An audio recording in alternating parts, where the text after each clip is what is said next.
Hellos. Alrighty. Wow, she did it. I did it. Hello, everyone. Thank you for coming in. We do have a great guest coming up tonight. You all know him as Epic or Tim Or the professor. or Professor. So I'm going to start off the live because Evan's busy in the background, even though he's looking at the screen. I'm trying to help Epic with a little bit of a technical issue. So the first one I see in chat is River Rat. Thank you for coming in, Mr. Lucky. Did you buy lottery tickets? Epic says, yeah, I can get in. Well, Coming in, Mr. Lucky. Did you buy lottery tickets?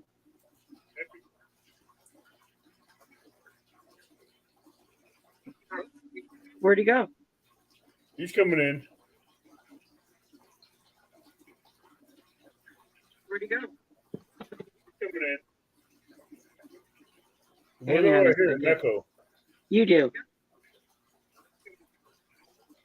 Because I, of course, switched my stuff around. You shouldn't hear an echo now.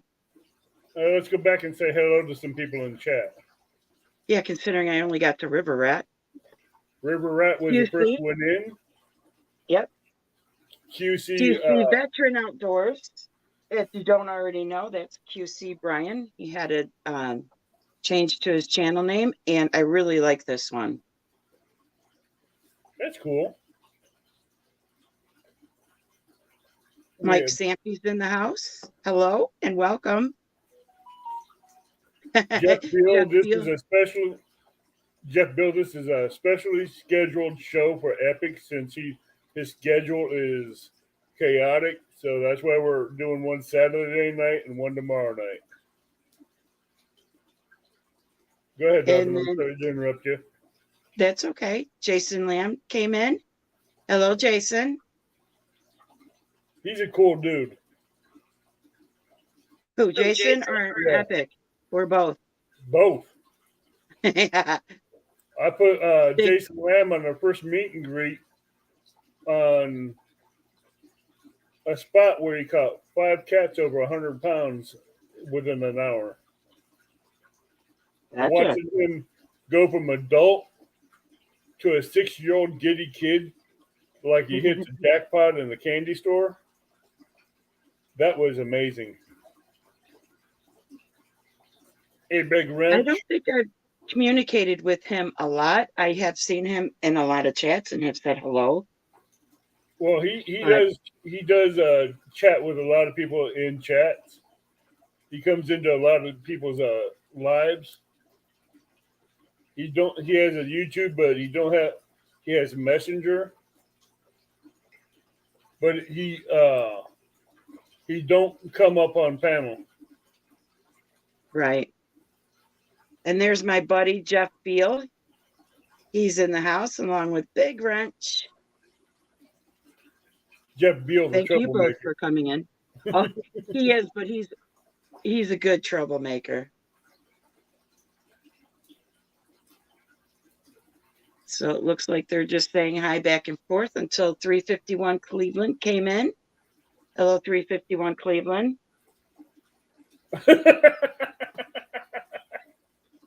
You see what Catfish Dog put down for Epic? No, what did he say? Epic needs 1-800 rental link. And then Piggy's Piddles is in the house. Hey, Piggy. Hello, Eileen. Liked and shared. Going to be listening in the background. Awesome. Hello, Jello. You skipped over Mike Murillo. Oh, hello, Mike Murillo. I'm sorry. Hi, Ashley. Hi, Mike. Thank you for coming in. Buck Williams is in the house. Buck says, I still ain't used to seeing Avid without glasses. I'm trying to figure out how I send Epic a link without him needing a password on his end.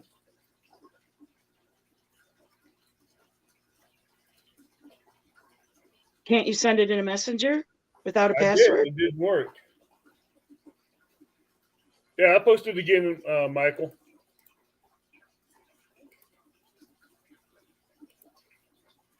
Epic says, I met Jason in Langley, Illinois last year. There's a link, but every time he tries to come in, he needs a password. I don't understand why.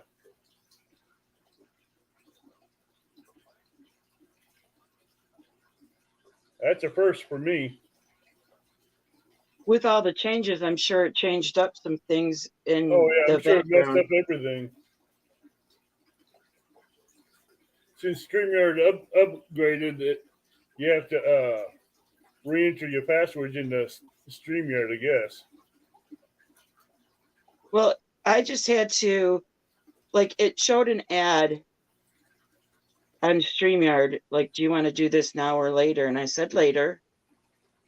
And so then I had to go back out and get onto the shows that are posted. That's right.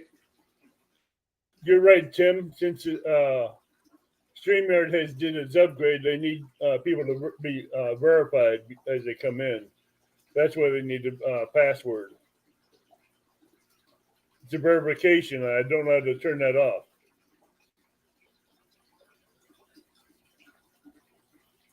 Trying to remember how to turn off the verifications. Well, we just had Jeff Beal come in, and he was in the basement for a minute and jumped right out, but he was able to get in with the link. Actually, if you want to time out Jefferson, you can do it. I give you permission. What is Jefferson doing? Causing trouble. That's like 3/4 of the catfish community. That's what we do to each other. No, he's causing trouble like he does over in Mike's Fishing Home. Oh. The unrated channel. Gotcha. So, not sure what we have to do in order to get Epic up here, but you work on that, and I'll continue saying hi to the chat. And Okay. okay. Ashley got him.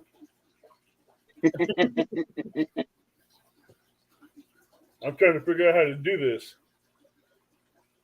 Ashley, you had every right. Thumpaholic Fishing's in the house. Hello and welcome. Thank you for joining us tonight. Oh, see how did you? All right, I'm going to go off screen for a minute. Okay. Hi, Doc. Keith Doc Reed's in the house.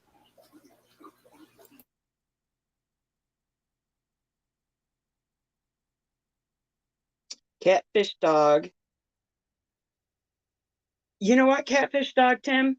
You come up with these one-liners so quickly without even thinking. Were you known? Well, I'll ask you that tomorrow. Never mind. Stay tuned for 8 p.m. tomorrow.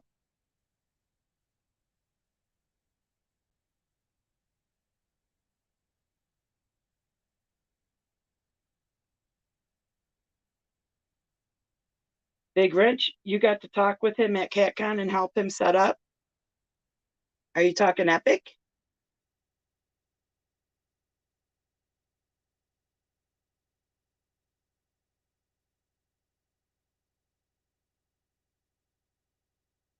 Cat Claus, welcome and hello.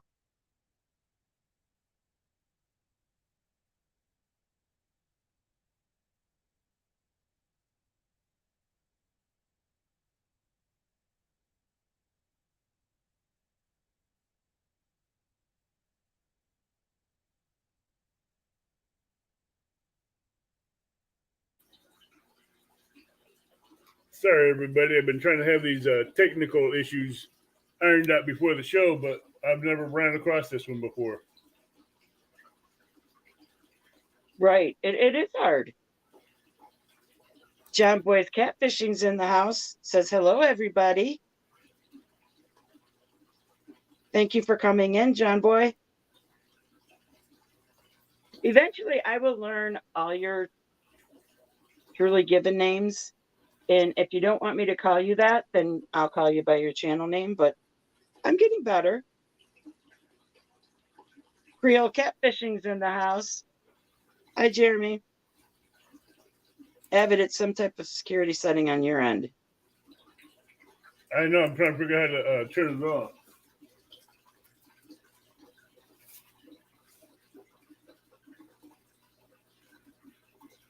Oh, Creole Catfishing says Epic can get in if he uses his username and password for YouTube.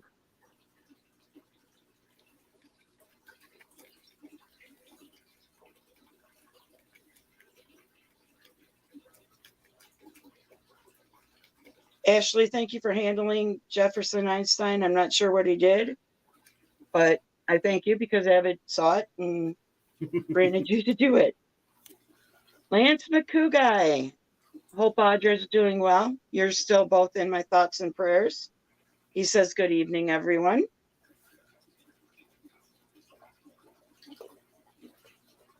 Oh.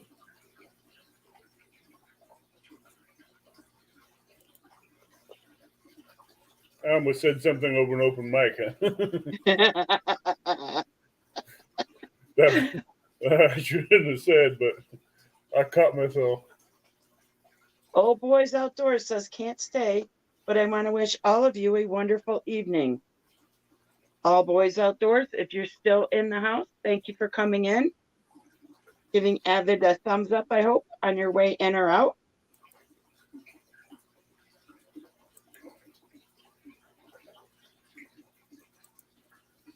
Butterflies and Sunshine was in the house. She says, I am so looking forward to finding out the Catfish dog secret tomorrow.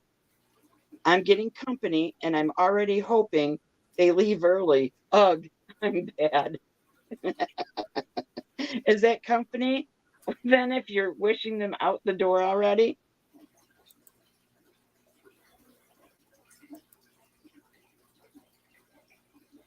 Stumpaholic says, Robin, I'm Corey. Nice to meet you, Corey. I put my name in my YouTube. Well, there's either Corey or there's his wife that normally comes in under that one. Oh, okay. Man and wife normally come in. I like when they do that, like Rebecca and Jamie. Uh-huh. See, now Rebecca has a channel, but she normally will sneak in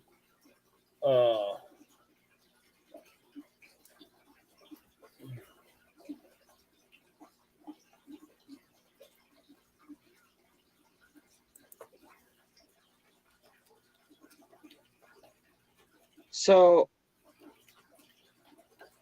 what did Bobcat sent me? A shirt, hat, 2 stickers. Can't wait to rock the great gear. That is cool. Okay. Saying go to guests. Where do I?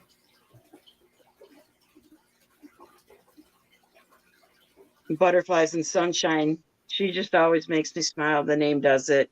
And she is one of my fun-loving people that I get to chat with quite a bit on the different channels. She was here on our channel, if you didn't see it, when we had Ed Evans on. She came up and introduced herself. So that's a good one to go back to. Jefferson Einstein says, how fun was that, Ashley? Ha ha ha. Oh, okay. Duh. What? I'm having a conference with someone in Behind the scenes. right. Let me mute myself real quick. Ashley asked Jefferson if he was biting his nails while he was impatiently waiting to return. Jello says, Avid running some sort of clickbait here. Kidding. Oh no, Epic.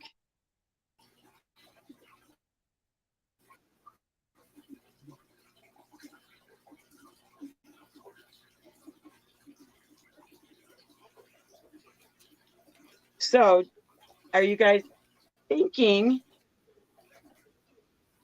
of what questions you would like to ask Epic? What topic you want to ask him on? We will get him up here. I have no doubt about it. Good people behind the scenes working on it. I got backup and that's helping me. I see that. You may hear it. I have to watch my tongue right now. Thumpaholic, I do fish, Corey. I just got my boat the weekend of CatCon. I have a 14-foot pontoon boat.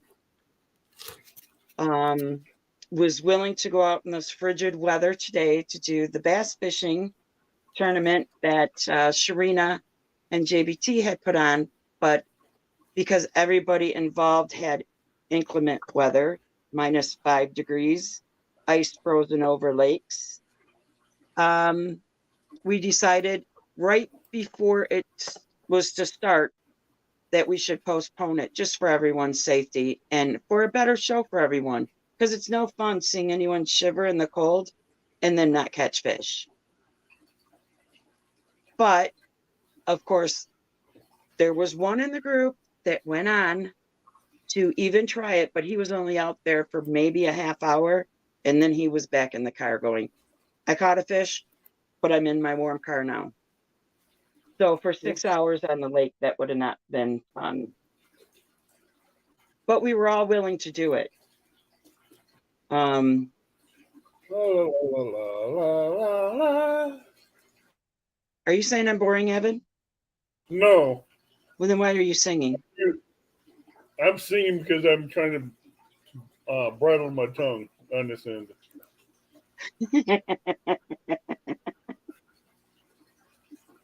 Oh.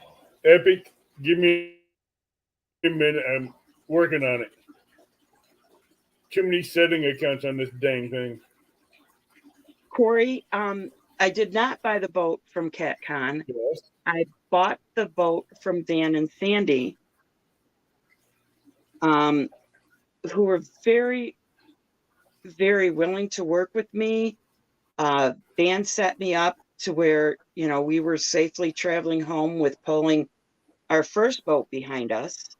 And this is the first boat that I've ever had. So it's a used pontoon that's new to me. And Jeff Beal, I will be fishing on Jody's show also on Friday nights. 217 Rebel Outdoors came in, says hello, everyone. Jimmy Geiger says hello. Jimmy and 217, we are just on a little bit of a delay, so I'm going through and saying hello to everyone. We are working out some technical difficulties to get Epic on the line. Whoops, wrong one. Wrong.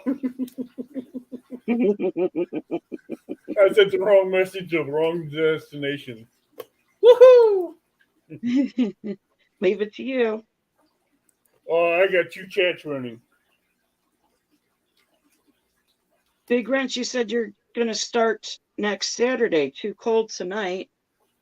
So you're going to start fishing again?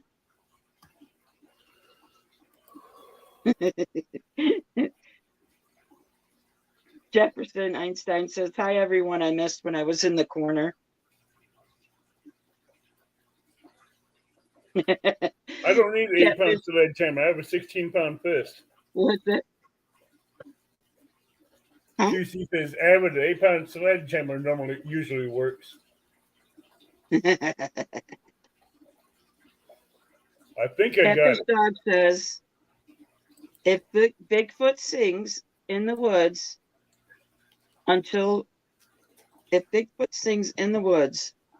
Will we hear it? That's a unless you're out in the woods. Gotcha.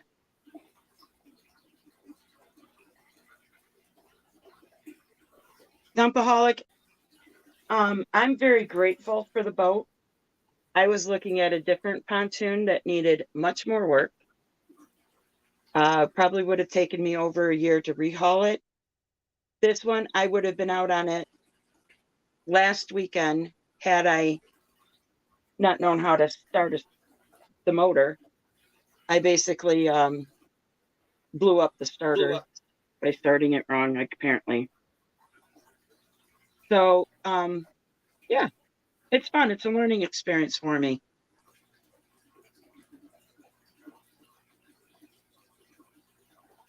I don't know why Steve went and did that authentication. I turned it on.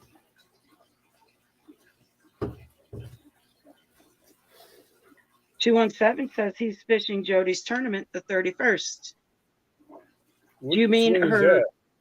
her Flathead challenge? Oh, okay. It's not a Flathead challenge. It's a, well, it might be. Oh, Epic was in. Yeah, bring him on up if you want.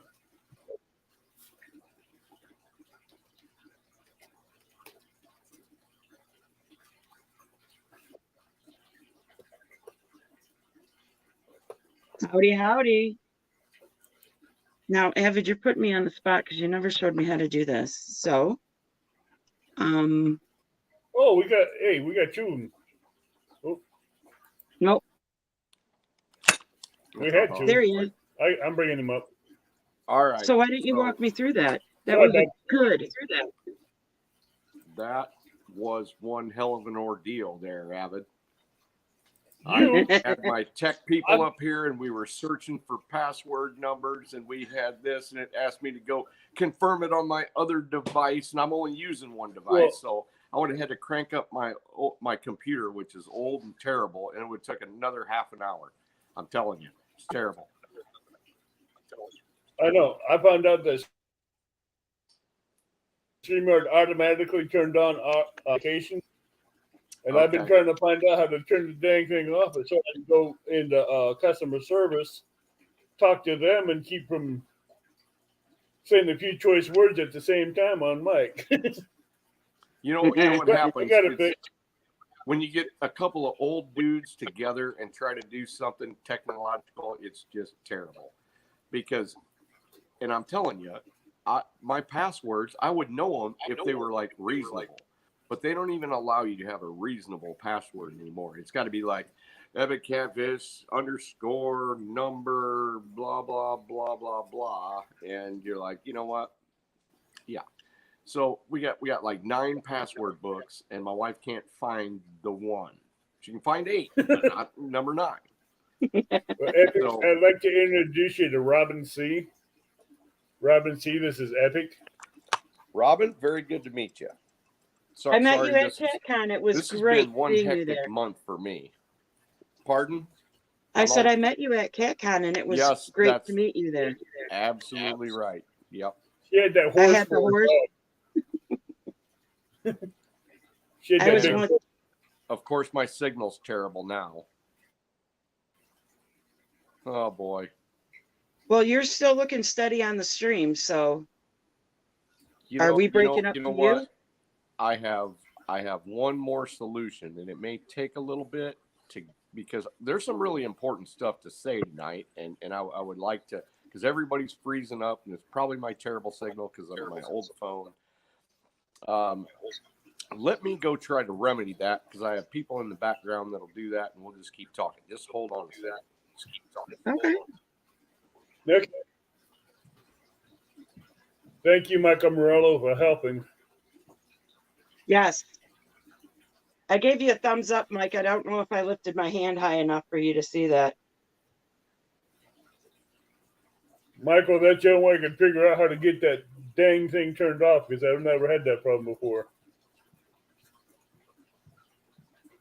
But I'm going to go later on. I'll bring you back and go through with what I went through.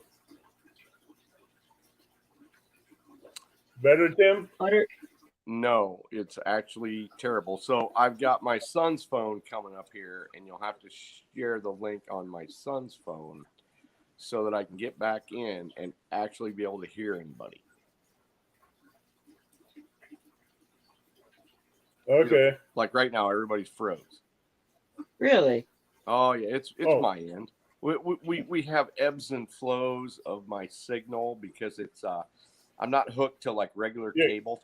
It's actually whatever. And this phone is 3G, which isn't even supported these days. And I have a new phone, but it's not set up. So crazy. Well, Illinois weather's playing havoc today. I do know that. I don't know what anybody said. I hear noises, but not what anybody He said Illinois weather. Well, that too, and the fact that the government could care less about our signal out here. You know, I was in Romania once, and the signal was 10 times better in the hills near the Transylvanian mountains. Was 10 times better than what we have here. Anybody hear that? Yeah, Yep. I heard you. Okay. And I'm trying to think. I saw something for rural areas because I plan on moving rural eventually. There it is. He walks away. But butterflies and sunshine, thank you for such a nice compliment. She told Thumpaholic not only does Robin fish, but she's amazingly hands-on with maintenance and anything with the boat and fishing. Another superwoman. Not a superwoman. Out of necessity, I do things so it's cheaper. So boat doesn't mean, what is that? It's not set up. I can't. Boat. Out All another boats are 1,000. put out another 1,000 at one time or another. Put out. YouTube. I don't Yeah. YouTube even wonder. That's a given. Sooner or later, you'll be putting out another 1,000. Warren Stock says Bigfoot no longer identifies as Bigfoot. He now calls himself Sam Squatch. That's what Warren Stock said. I didn't even see that one. Where's Warren? Oh. I have a live chat on. Oh, it's backways. I had to. Oh, okay. Marilla wants Epic to tell him the password for icing out Monster Channel Catfish. Pay attention, because once we get this ironed out, I have that password, by the way, but we're dealing with a bunch more. I'm I know you do. There's going to be a lot of good information coming out tonight, people.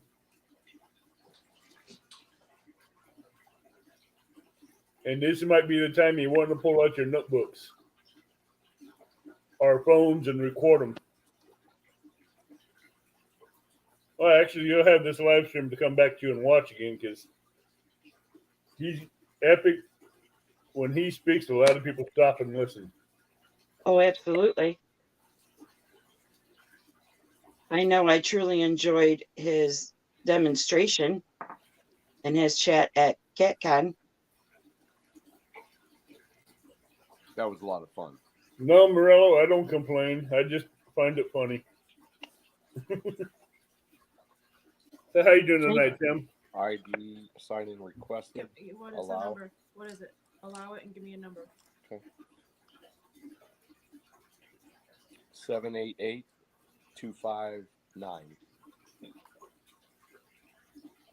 Okay. Sorry, I'm feeding my wife some information because she's trying to set up my new phone right now because the one I was going to use is completely dead. So yeah. So okay. Do I hit okay? That's good. Yeah.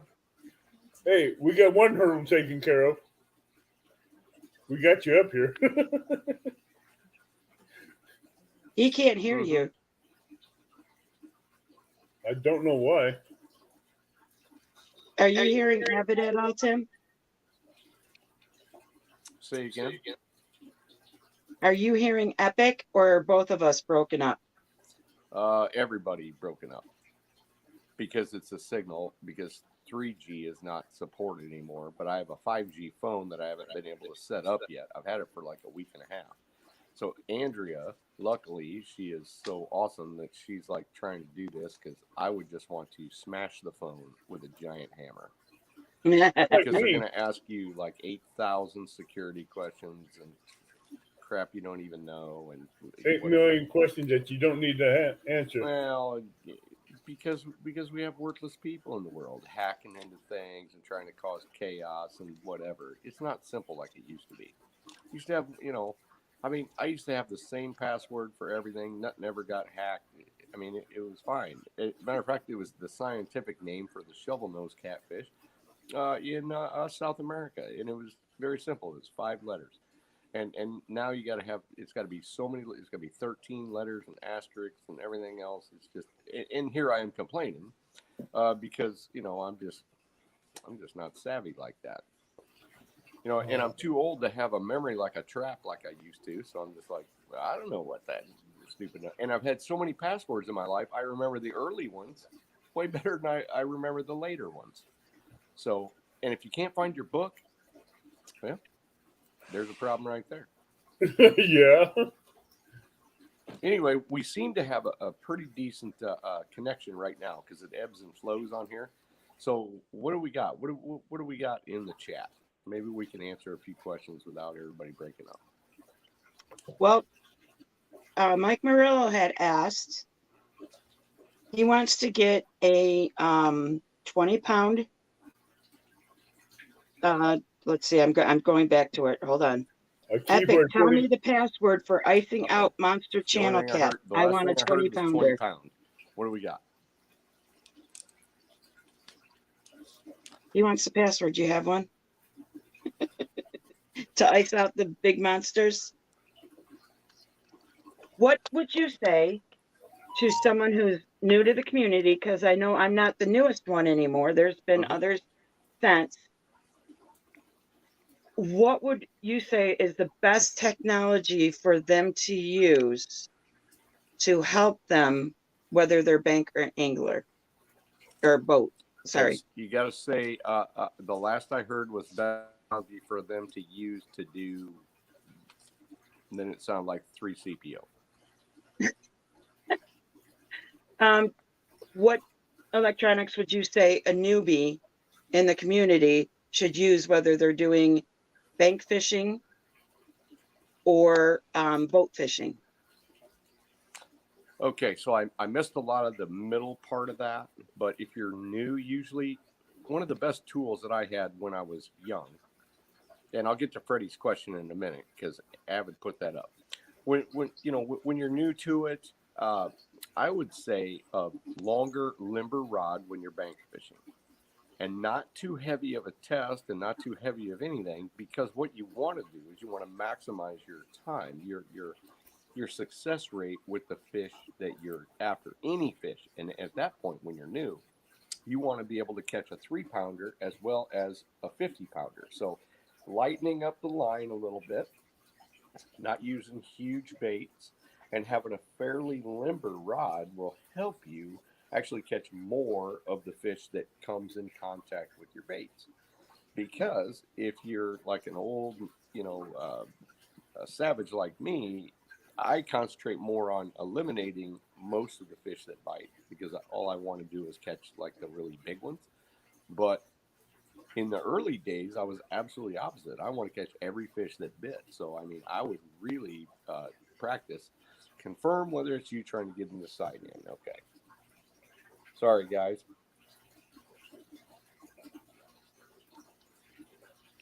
Yes, it's me. Oh, my gosh.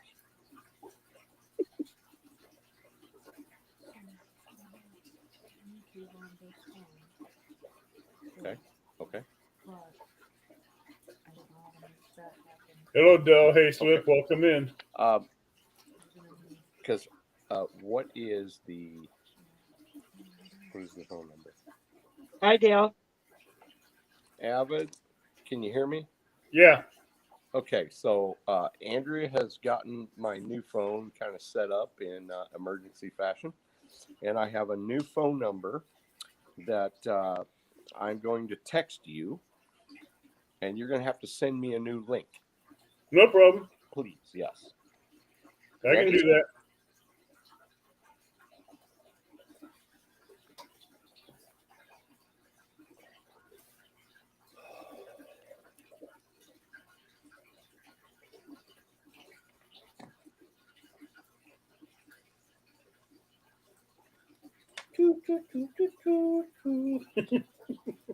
Thumperholic has another Sorry one. about that, everybody, but You're good.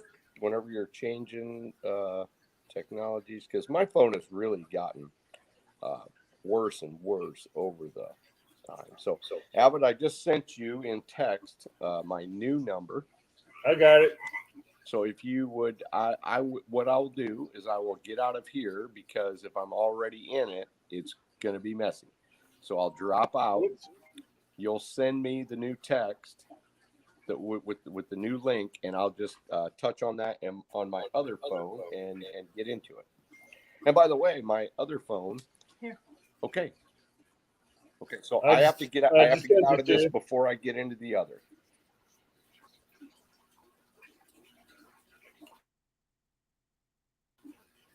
I just sent it to him.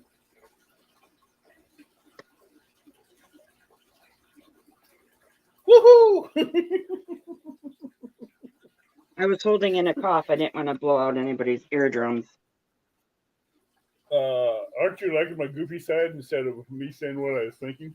Oh, yeah. Oh, here he is. The man, the myth, the legend. I gotta see. Oh, wait a minute. You got a white screen.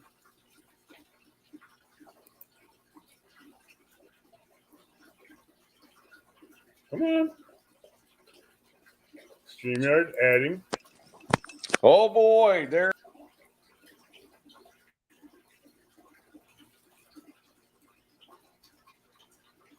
There it goes. I got There it. we are.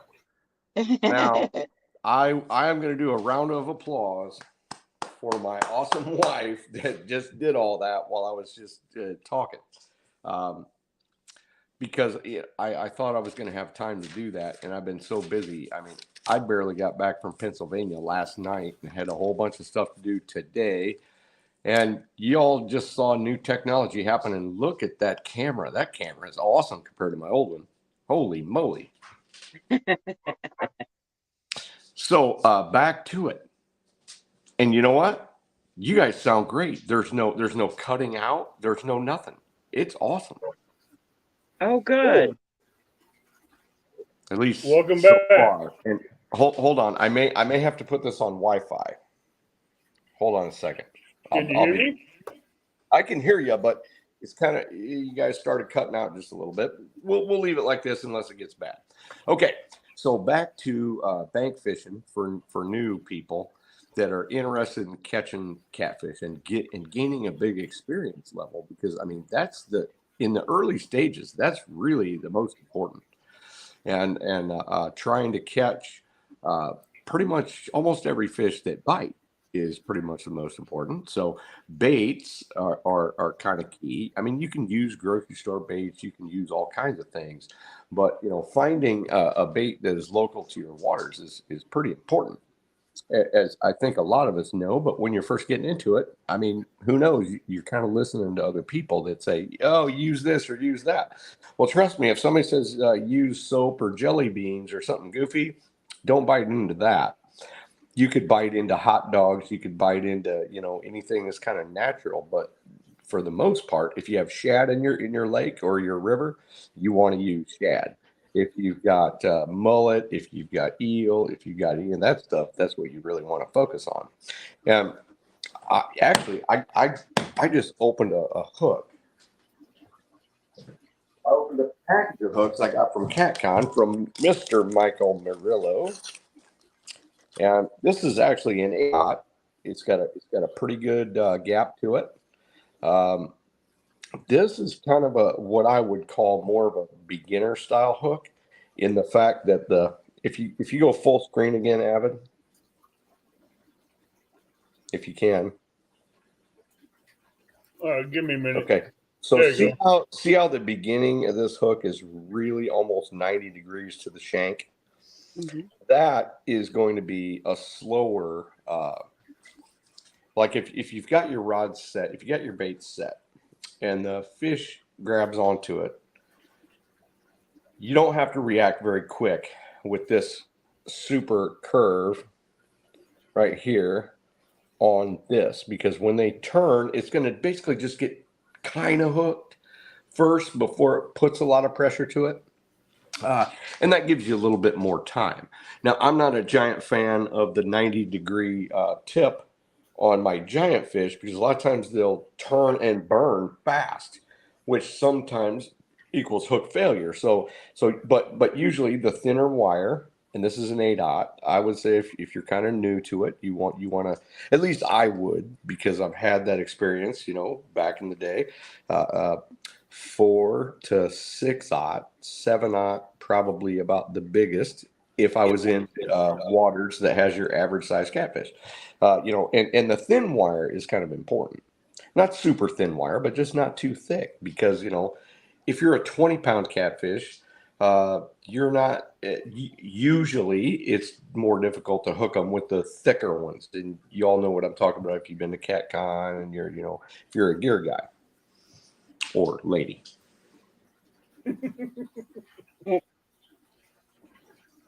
So, Freddie, am I ready to put those FOA rods to test? Matter of fact, I just looked at them today. I finally was able to clean out the van and put everything away after. How long has CatCon been? So that's how busy I've been.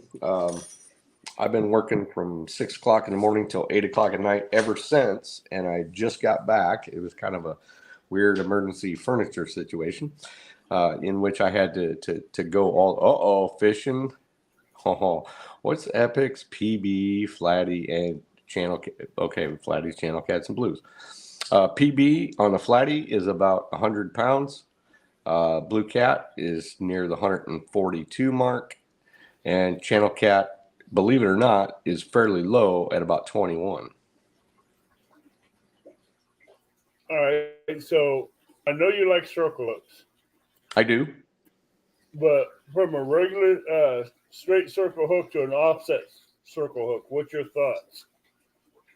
I used to believe pretty hard in inline, just straight line, but I've been using more of these offsets since they became available, and they're pretty good too. The one thing I wasn't too happy with about the offsets is they seem to go through the eye quite a bit. Yeah.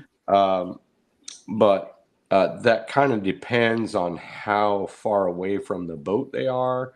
There's a lot of factors, but yeah, there's some hooks that I've used that almost is guaranteed to go through the eye hole on, through the mouth, up through the eye hole. But I did switch away from inline leaders that are basically, tied to a barrel swivel to a snap swivel, so I can literally pull the hook out and not damage the eye as much as trying to take a barb back through. The other thing too, a good catfish hook doesn't need a gigantic barb. Really doesn't. Like these right here have a pretty tiny barb. So, if I can superimpose that, see how small that barb is? Oh yeah, that's a tiny barb for the size of the hook. Yeah, and back in the LO42 days of the O'Shaughnessy's and all that, those things were like shark hooks, and there was a barb on them from hell.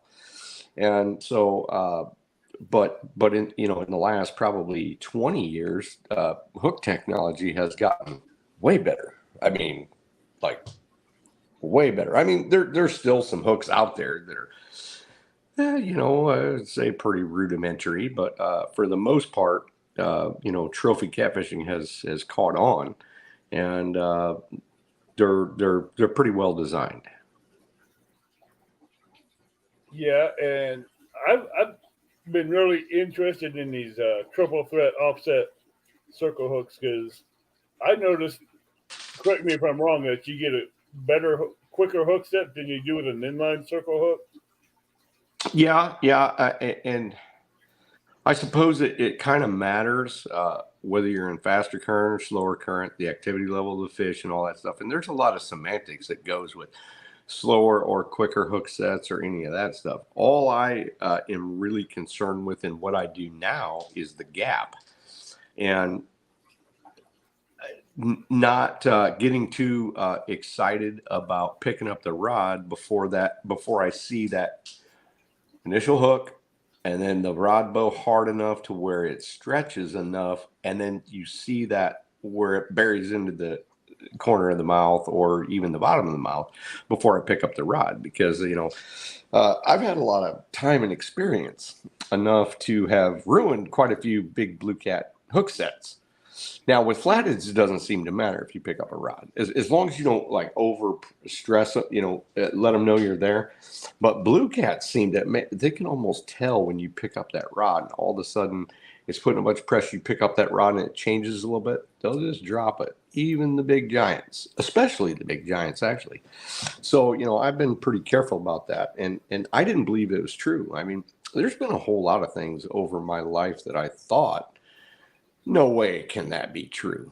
No way if you touch the rod before the hook set that you're going to miss a lot of blue cats. Because, I mean, who would have thought? 80-pound fish holding a hunk of, cut bait the size of a freaking Big Mac was going to drop a bait if you picked it up too early before the hook set.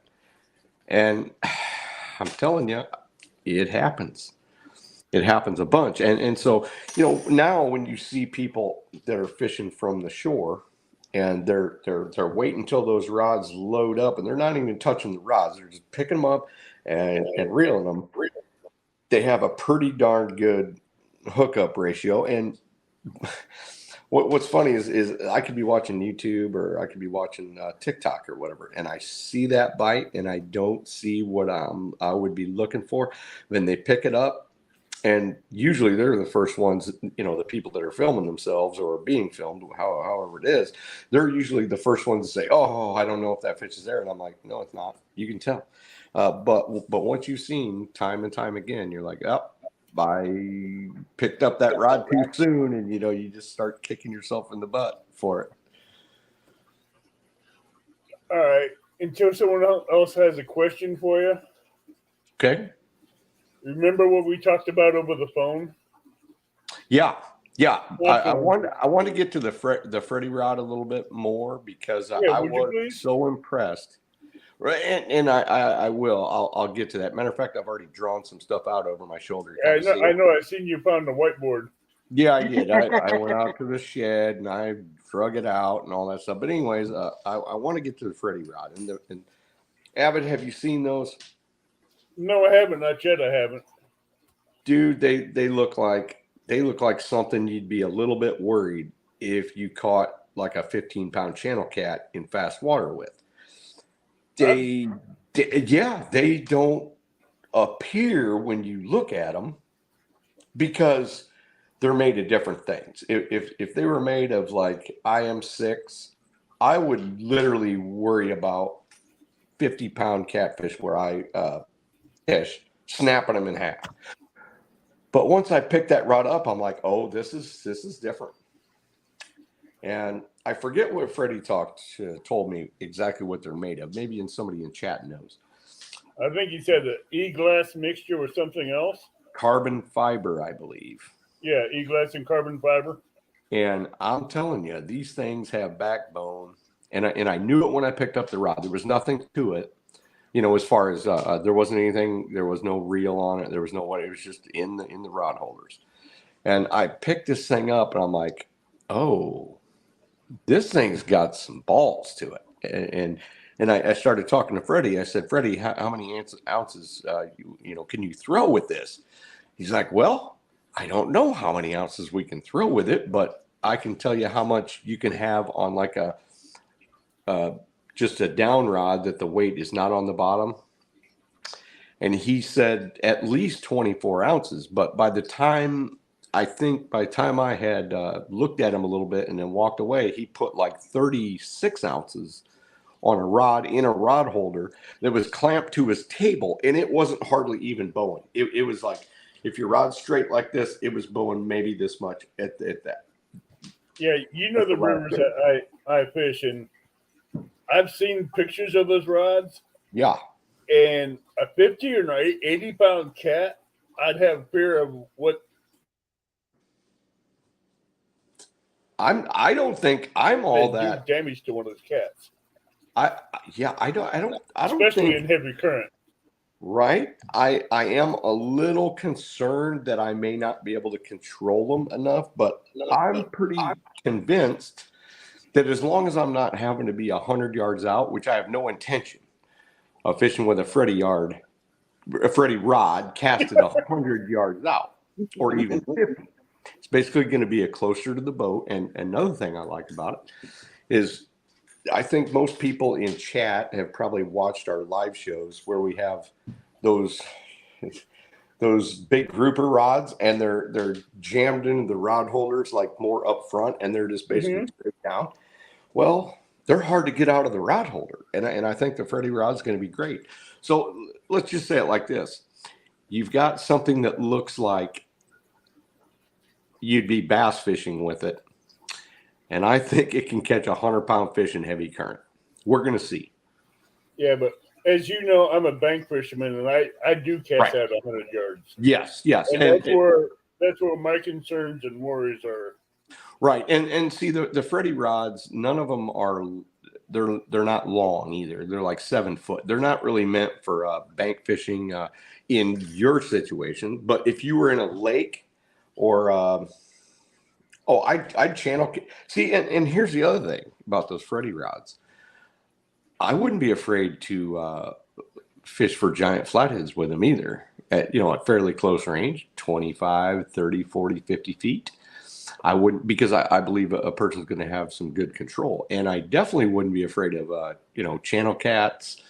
I'm telling you, I might even use it as a bumping rod if I was a bumping guy, but I mean, I'm not. So we'll see how that goes. I think I might have to have him up here one night so we can talk about those rods. That'd be a good idea, because I did put one of my gigantic reels on it, and the reel seats are big enough to hold I got like a Burning Shark 30 whatever. Yeah, I know the rods you got. Yeah.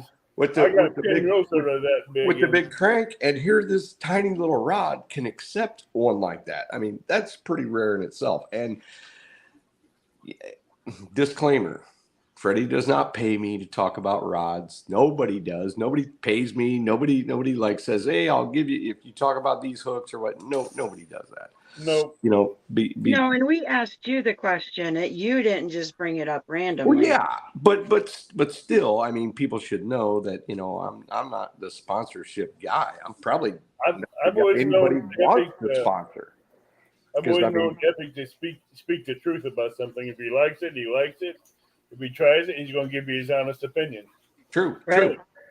But, I mean, there's not too many sponsorship, companies wanting to sponsor Sean and I, because, I mean, here we are. I'm getting my teeth knocked out by catfish. We got blood and guts going everywhere. And I'm like, Sean, give me one of them donkey drinks. Look the hell out, blah, blah. Hey, or you watch your rod holder get broke off, and the rod holder and your pole go flying off in the river.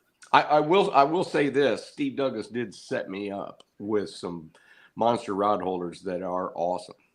But as far as somebody coming to me and saying, hey, Epic Catfish, I'd like to outfit you or send you a new boat. You know what? Actually, if CR came to me, if they called me right after this, they said, hey, I want to send you $100,000 boat. I'd have to say, okay, you do know I'm going to take $100,000 of your money, and I'm going to make it only worth about $50,000 in like 2 seasons, because it's going to get beat up, and it's going to be bloody, and it's going to be a mess, and I'll probably dent it.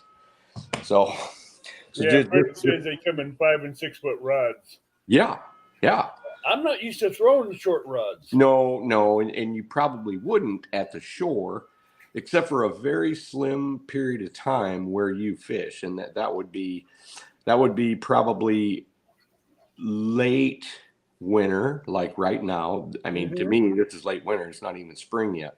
Late that winter. Time of year where you want to change over from shad to bluegill. Well, and even if you're staying with shad or you're staying with whatever, it's just that slim period of time that we have where big fish will roam shallow fairly frequently. You know, and that happens for you and I only about a 2-week period in the late fall and in the, I'd say either late winter or what anybody else might call like early spring. Right. You know, basically when there's still ice on ponds and you're fishing the river, which doesn't have any ice. Well, Okay, so Butterflies and Sunshine did say thank you for being real, so that they know that, you know, they can trust your word. Yeah. But another thing I have, you had said you were in Pennsylvania, and someone messaged me and said, "Where at in Pennsylvania did he go? Do you want to disclose it?" Puxatawney, Pennsylvania, and actually, there's an outfit up in Puxatawney. It's an Amish outfit that I design furniture for them to sell all over the world, and it's part of the business that I'm involved in. So, you know, every once in a while, I have to go out to the East Coast, and that's how I ended up fishing the Potomac with Has Life and Brian B. and P City Smitty came down, and you know, I ended up fishing with Fishing Magician, and we ended up creating the Legend of Donkey Island out of that. So that was pretty cool, and I was able to visit my sister, which I hadn't ever been out to her house because DC's a long way from my place. And so I was kind of killing 2 birds with 1 stone. It was pretty awesome. But this time I had to go out with other people, and I rode along. So I wasn't like by myself. So I couldn't like, you know, so it was basically from upper Michigan straight out to Pennsylvania, straight back, and then straight back home. But one of these days I'll get sent out there by myself again, and I'll end up on the Potomac, or maybe the Potomac and then the James. There you go. Here is my comment on the Freddie rods. Freddie didn't include a reel with mine. Just kidding. That's a joke between me and Freddie. Okay. I was going to say, because I didn't get a reel with mine either. Yeah, I heard that joke. Yeah, that was just a little insider I had to hit Freddie with. But nice. I have a question in regards to the hooks that you just showed. They were a little offset, had the little hook or little lip on them. Yep. Barb. I know some anglers that went back to J hooks because the amount of damage that was going through to the eyes. Yep. And you can actually circumvent that by going to less of an offset. If you see this right here, see how much of an offset that's got? You can go with an inline if you don't want to hook them in the eyes as much, and you can go with more instead of, well, actually this style should not go to the eyes as much. It's more of the straighter ones that do. And if say like flatheads, their propensity, especially if you're above them, you say you're in a boat and you're throwing out behind, but not very far. So your hook ends up angling more like that, and it ends up turning and then going into the eye socket. I dealt with that for a while, but these more curved ones seem to actually kind of go more into the corner of the mouth instead of the eye, if you get what I mean. Yes. I was going to say, with the straight J hook and the circle hook, my understanding is if you're using it on a boat and they're in rod holders, with the circle hook, you want to reel down first and then pick the rod up when you know that it's set. You can, if they're not going anywhere. If they're just sort of tugging a bit, you do want to reel down, and that happens way more with slow water or lakes. Like with lakes, and you're not drifting, if you're anchored on lakes, I mean, that's kind of huge. You do want to reel down. And even like on the Mississippi, when Sean and I, we may be sitting on a current break, where on the left side of the boat, it's fast. And on the right side of the boat, it's slow.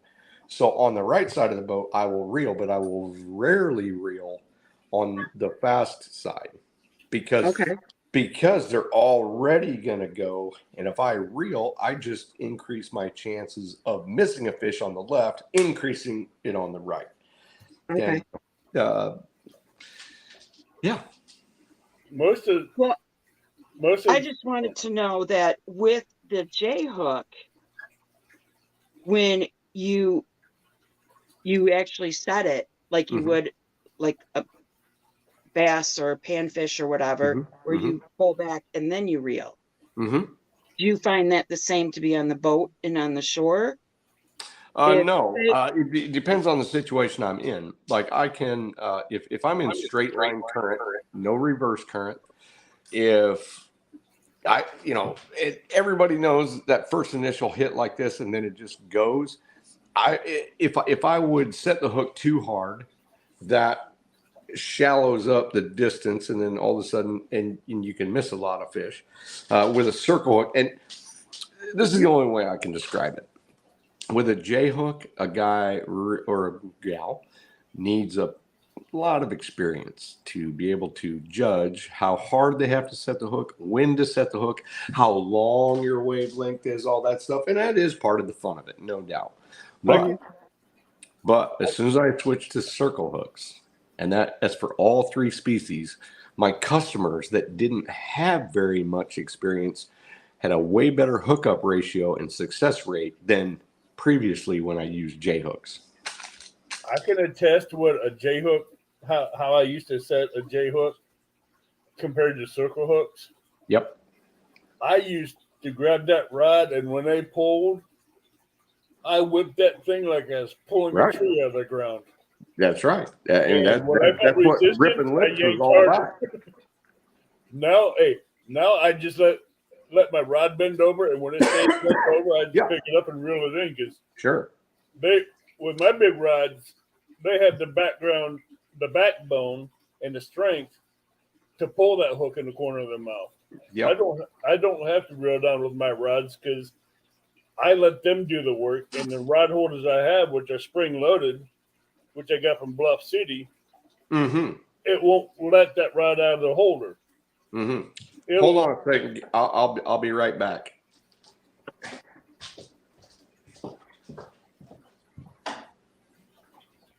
I don't run backwards with it, Catfish Dave. When I had J hooks, I'd grab that 12-foot rod, pick it up, and swing it like I'm ripping a tree out of the ground.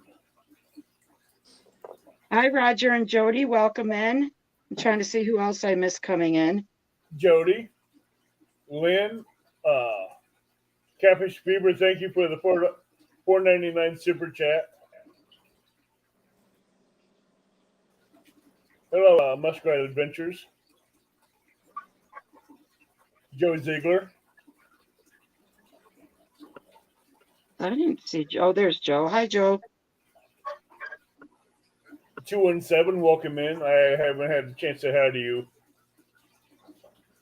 But with that big talking, I just let him go. Yeah, well, I had a couple questions on the hooks that I wanted to clarify because. Oh, no problem.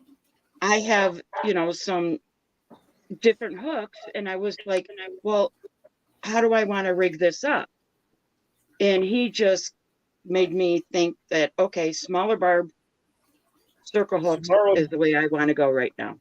Yes, a smaller barb circle hook would be about your better bet. The bigger ones, it just cause more problem on getting them pulled out. Or not seating. Let me tell you a quick story. I don't think I was 22 years old, and I was at a power plant lake. And I'm not condoning this to anybody at home, but I knew that there was a whole lot of pressure at this power plant lake in one of the flowages that was an outflow. Whole lot of pressure, and I knew there was giant flatheads in there. So, of course, a friend of mine and I waited till it was dark, and we kind of snuck in. And we went to the only other outflow that was way off limits. And I had some LO42s or Mustad 466s or whatever. And them things were about like shark hooks. They were probably bigger than this, but way thicker. And as a matter of fact, one of the incidents I'm talking about, it was Sean that was with me. And he still talks about this to this day. He said it was the most powerful flathead takedown he's ever had in his entire life. And it spit the hook because the barb never penetrated. I mean, they were big hooks. And I wish I still had some examples hanging around here that I could show you. So I'm a firm believer in a smaller barb and a thinner diameter, thin enough or thick enough that it won't bend, but yet good enough it'll penetrate easily. Because I'm telling you, I mean, over the years you can attribute things that if you've got hooks that are as thick as this pencil, I mean, that's not going to go into that very well unless you have really stiff rod and really thick line and stuff like that. So if you're using the average rod, average line, and you're at a pretty decent distance, you go as thin as you can get away with. Yeah, I do agree with that. I'm still trying to figure out how a 2-pound channel cat got a 14-knot circle hook stuck in its mouth when it's upright instead of hooked into the side of its mouth. Oh, there's muskrat right there. I have approved of all snells as far as the snell knots because really I use the least effective snell knot on all of my stuff, which is the no-knot snell.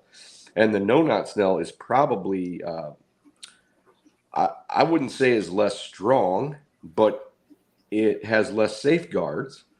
And so all of the ones that I've seen that are good snells, as long as it holds the hook point forward like this.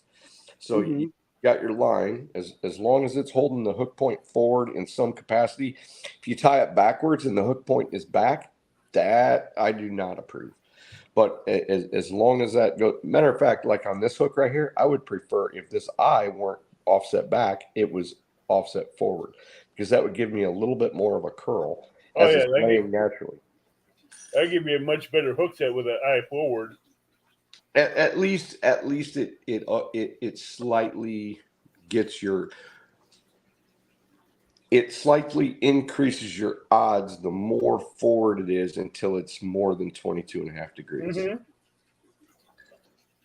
Mm-hmm. This is making more sense to me, even though I've listened and watched so many videos, but I don't know if it's seeing you not in person, but on the TV directly talking to everybody in chat where I can now follow what you're saying, because before I used to be lost. Well, and part of it is that I had to, because of the guiding that I did, I had to really learn how to explain things and talk with my hands and give, references and not get like too far ahead of myself. And because no question is too simple or too complex or too, because some people say, oh, I'm sorry about my dumb questions. I'm like, no. There's no question that is out of importance of where you should be able, or at least I felt I needed to be able to explain to people. And I saw it firsthand, because every time I had a guide trip, I had an audience. There was no film running, but I mean, they were full of questions, because even back then, most people, they didn't want to just go catch fish with me. They wanted to learn. And so I constantly talked about the topography of and why we're fishing this place, when we're fishing it, what we're after, how we're going to target this, and techniques to deal with it. Because really, if a customer is like setting the hook on fish back in the J-hook days, and be like, why did I miss that fish? I'm like, well, because you dropped your rod before just little things. I'm like, well, it's our nature. And I did it. and I had to stop myself from doing it. So back in the J-hook days, when that rod bowed like this, if you picked the rod up at the wrong time or a little bit too late instead of the initial tap, you would drop the rod, the sinker would go like this, and they'd spit the bait, and you get, whoop, that's the whiff. And so, you get a whole bunch of nothing. And so, I really had to learn how to explain things. Now, I've been on guide trips just because I want to see how people did it in other parts of the country. I was kind of shocked at most guides, and I'm not going to badmouth anybody. I'm just saying they just never talked. They're like, and me, I'm asking questions. I'm like, okay, so why exactly did you pick this spot? And they basically pretty much just said, well, because they're in the river. I'm like, well, that doesn't help me. So I would have to figure out why they're fishing in this situation and all that based on my own stuff, even though I'd never been on the river in my life.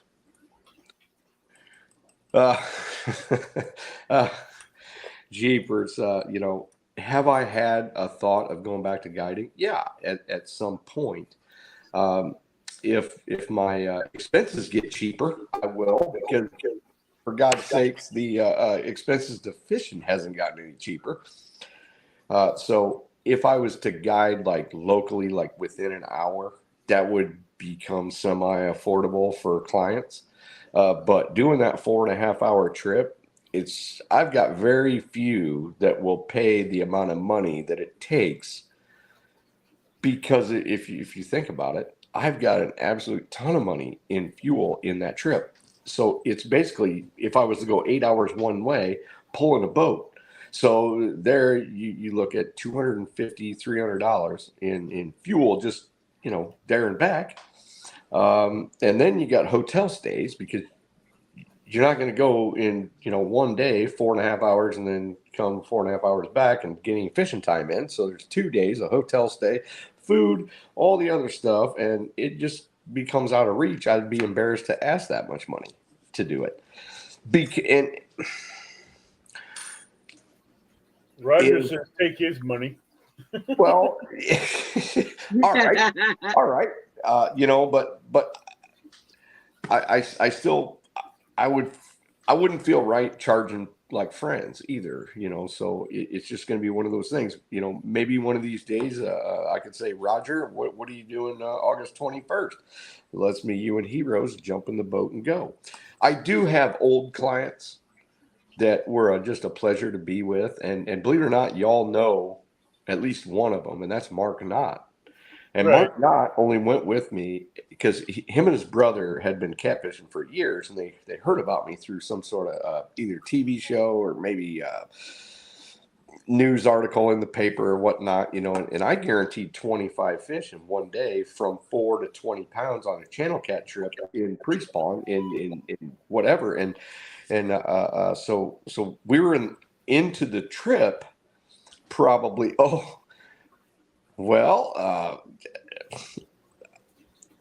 let me check my calendar, Roger. But because I do have some promise with some people already, and I told Sean this is going to be the year of the special guest, I believe. It's not going to be just Sean and I out there fishing, so we're going to have some special guests. So anyway, Mark Knott, which I didn't know at the time, and PJ I didn't know at the time. That's his brother. He was on a live show with me one time. PJ was a believer because he had watched my videos, he'd followed, had been in the ProCat stuff, but Mark Knott did not. And so an hour into the trip, in which I guaranteed 25 channel cats between 4 and 20 pounds, we'd already almost clipped 25 in the first hour and a half. And our small fish were in the 5-6 pound range. Our big fish were in the 15 pound range already. And he just stopped. He just said, Tim, I'm sorry. I have to admit this. I was a naysayer. I didn't believe this. And he said, this is the most incredible fishing I've ever seen. Well, their fishing situation that they fished was slow water canals. And I mean, a great night was like 5 fish. So, and they were young at the time, just like me, but they just couldn't bring them. They just couldn't imagine what you could do in a different scenario with some knowledge and mobility. Okay. Because, and I'll be the first to admit, I'm taking them to a place, I'm not doing miracles. All I'm doing is applying the current depth cover for time of year, and I'm being mobile. I might, to guarantee 25 fish a day like that, I may have to anchor 50 times and throw 6 baits out 10 times on those anchors. So just start doing the math. I mean, that's a lot of work. Okay, so Don R says, Epic, when are you going to test your knowledge on the Missouri River in North Dakota? Well, I have fished the Missouri, but I'm thinking to myself, seems that where I'm fishing, I do pretty well on giants. So I am a little bit more reluctant to try new areas. And if I reverse the clock a little bit on my old days of when I didn't know where or when, I mean, I was just sort of figuring it out. I fished many areas because I wasn't satisfied with where I was, what I grew up doing, because I just couldn't find big enough fish. And I went to areas that I fish now kind of at the wrong time. I went in, May, June, or July. That wasn't working for anything over about 30 pounds. And I'm thinking, well, shoot, I can come up with 30 pounders, an hour from my house. Why am I driving 4.5 hours? But then I started, going to other places in Kentucky. I started going to, I fished the Cumberland. I fished, a lot of different places, Santee Cooper included a little bit, and I spent a whole lot of money back in those days when I had the low bills and a fairly high paying job and a lot of vacation time. So, life kind of caught up with me. So I'm and thank goodness I have narrowed it down to like 4 or 5 different pools on the Mississippi River, because I used to fish all the way from Minnesota in experimental wise, all the way down past St. Louis. And one of the things that I found out in those years of fishing different pools, I have found one of the main things is where you have a major confluence, and some people have heard me talk about this, but there are some pools on the Mississippi that only have they have maybe multiple small tributaries that come into it. But wherever I find, and it doesn't matter if it's a channel cat territory or flathead territory or blue cat territory, it seems that the pools that have a major tributary coming into those pools seem to excel on numbers and bigger fish than any of the other, what I would classify more as like a landlocked pool. So let's just say you've got a pool that's a mile wide, it's fairly slow, but it's deep, and it's got all kinds of crazy stuff, but it doesn't have a major tributary for 30 miles. But then the pool below it might be narrower, faster water, and have a major tributary coming in. Then you got 2 more pools that are all lake pools, kind of slow and kind of deep. Those don't seem to excel, at least for me, with my fishing style, like confluences, like Ava and I were talking about on the phone, and I am prepared to explain why. I'm getting up and close. Any other questions before I go off on the confluence tangent? I haven't seen any more questions yet, but I'm keeping an eye out. Muskrat says Ohio, Mississippi confluence. Okay. He's fixing to cover that confluence here in a minute, Roger. Call some people out and talk about some people in chat. See what because I can't see chat. Tell me who's in there. Say hello to everybody, and I'm gonna fix myself another drink because I'm prepared to go off on this whole. This is the deep end of the pool right here. Well, we have multi-hunter that came in. Mr. Duggar came in. What up, Duggar? Alien. Johnny Smallpepper gave Epic a very, very nice compliment, along with other people in the community, but says Doug's You are an equal asset to Jody, Danny, Steve, Adams, etc. But before that, he had said, where to go?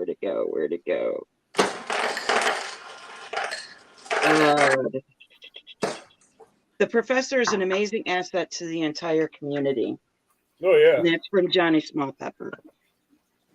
Well, I'll tell you what, I really appreciate all that stuff, and I should apologize for a couple of things. And one of them is that I haven't been able to be involved in the YouTube community like I wanted to, because, since my job changed and then I lost my son, I just don't have hardly any time. It's crazy, and hopefully I'll get back to that point at some time, but at this point, the old economy is not really letting me. I mean, everything's too crazy expensive, and I kind of had to kind of start over a little bit. So my apologies for all that, because I was really enjoying the amount of time that I could spend being in people's chat. It was never so apparent as I was actually able to get into a couple chats, and there's so many new people that are awesome that I've never even seen before, and I kind of feel bad about that. Tim Donar says free room and board where he lives. Okay. Yeah. Now if I could just clone myself, like a guy that would like work 80 hours building furniture a day, and I could go fishing, I'd be all in. I'm telling you, y'all would have to fish with me then, because I'd be back to the 8, the 8 days every week and a half on the fishing, and nothing better than going to a place that has a lot of promise and a bunch of unknowns. Epic. If I could clone myself, one for work and one for fishing, I'd be the happiest man alive. You darn right, buddy. And you know what? I used to live those days a little bit, because like I said, I took vacation time over raises. So as I came up in the furniture stuff, I had almost 60 days of vacation. And that's fishing vacation. That wasn't it wasn't, and that was before I was even guiding. And once I was guiding, I guided basically full time in the winter. I'm sorry, in the summer, and then went back to furniture stuff. And I even owned a logging company at one time, so that there was 12 weeks of weather that was too wet to be in the woods. And so yeah. The confluence of the Yellowstone and Missouri, good enough. Well, I'm telling you, that is it's Flathead Channel Cat territory, and Blue Cat, actually. As a matter of fact, Don R., I've got some friends from way back in the day that actually they started, and I got to try to remember their names. It was kind of oh, that's how old I am. But anyways, they started Channel Cat tournaments on Yellowstone and the Milk River back in the days in Montana. So Yellowstone and Missouri, whereabout is that, Don R.?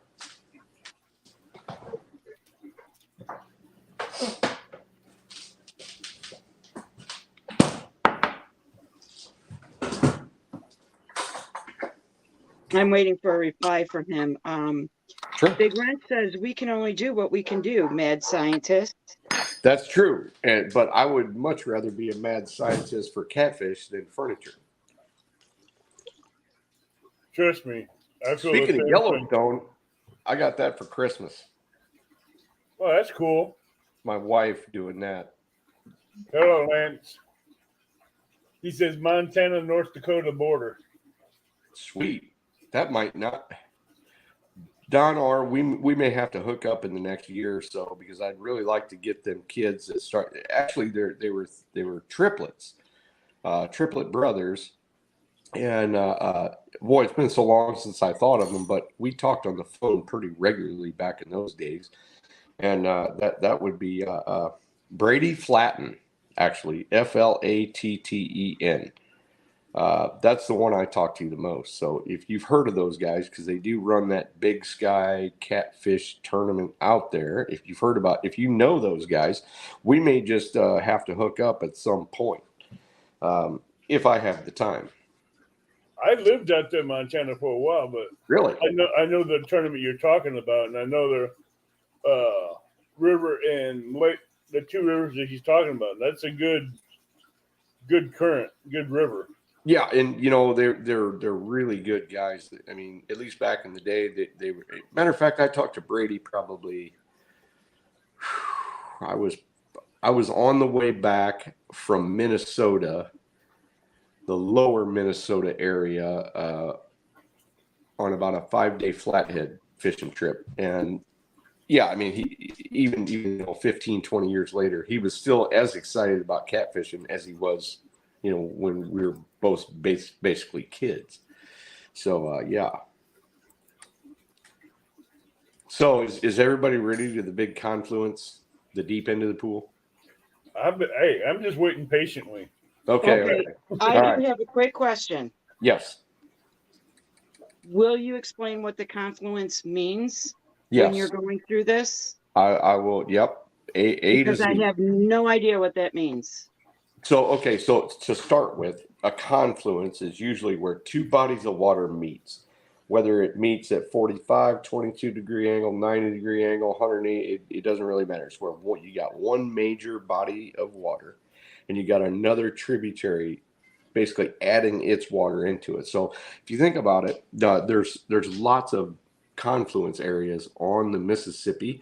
There's lots of confluence areas on a lot of rivers, such as the Tennessee, the Cumberland. All those is where a smaller body of water comes in and adds its water to it. And there is something pretty magical about confluences.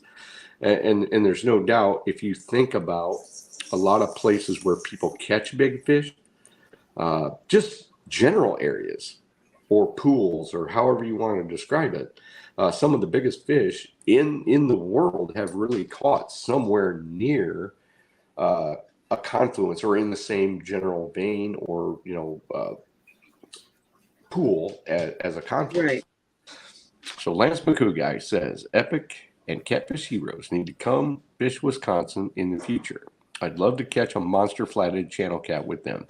And Lance, as far into Wisconsin, I have went, and I cannot remember the name of the big town, but I do remember fishing a place called Miley Slough.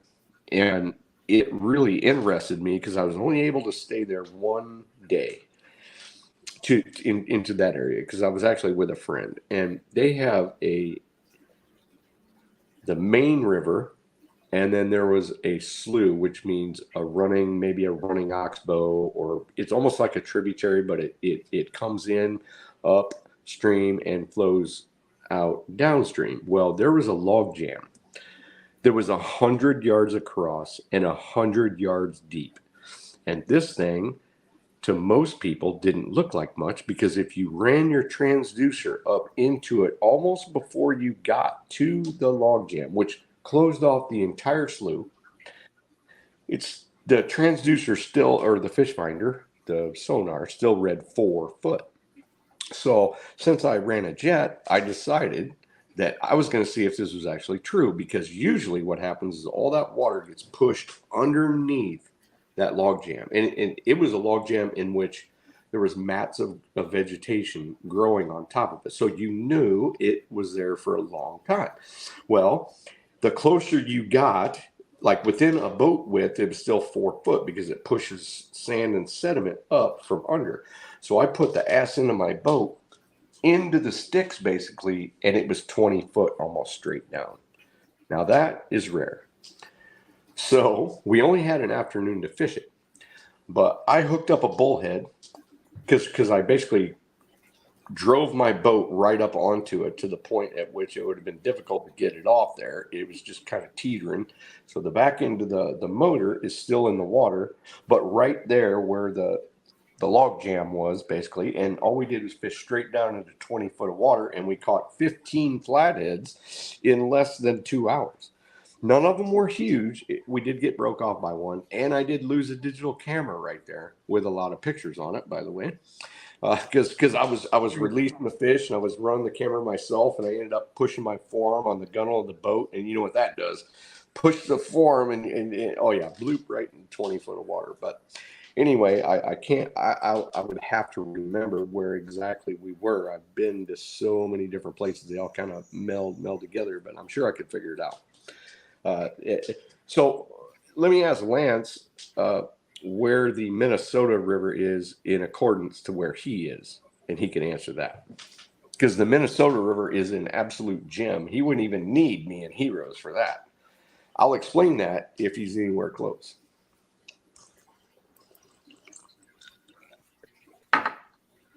So what else do we got? My ADD is kicking in, you know.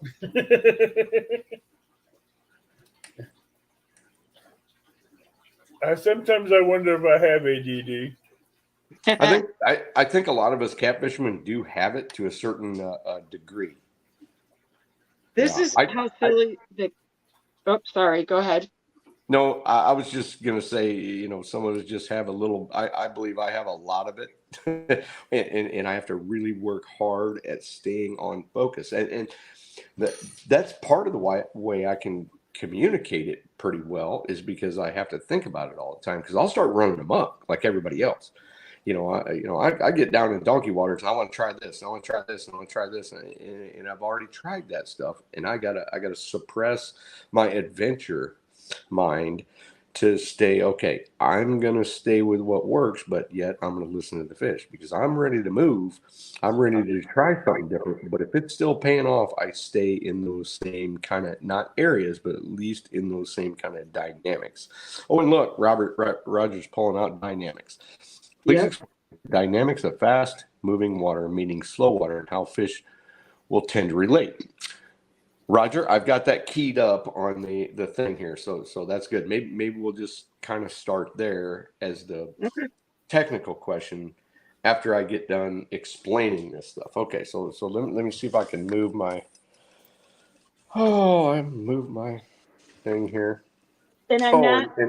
And believe I'm me, going to apologize right now to you, Epic. I have to change positions because I have a medical problem with my knee right now. Well, so Epic has one a question for you. Well, that jumped right off there. What do you think of jumbo spooks? I have not been able to use them yet. I will let you know. I could tell you what my theory is, but I haven't been able to use them yet. Once I'm able to use them, I will be able to answer that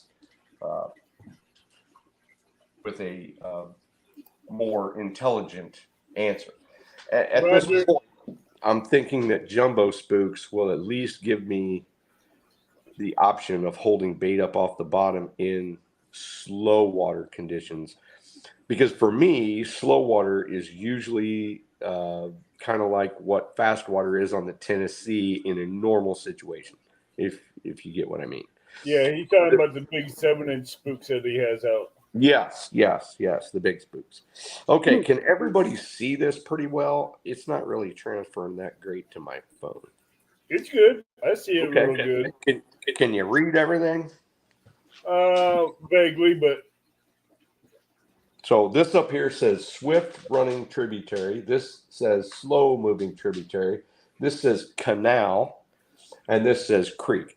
So those are the four classifications of really what I would call a tributary that moves into a main river. And it doesn't have to be the biggest river.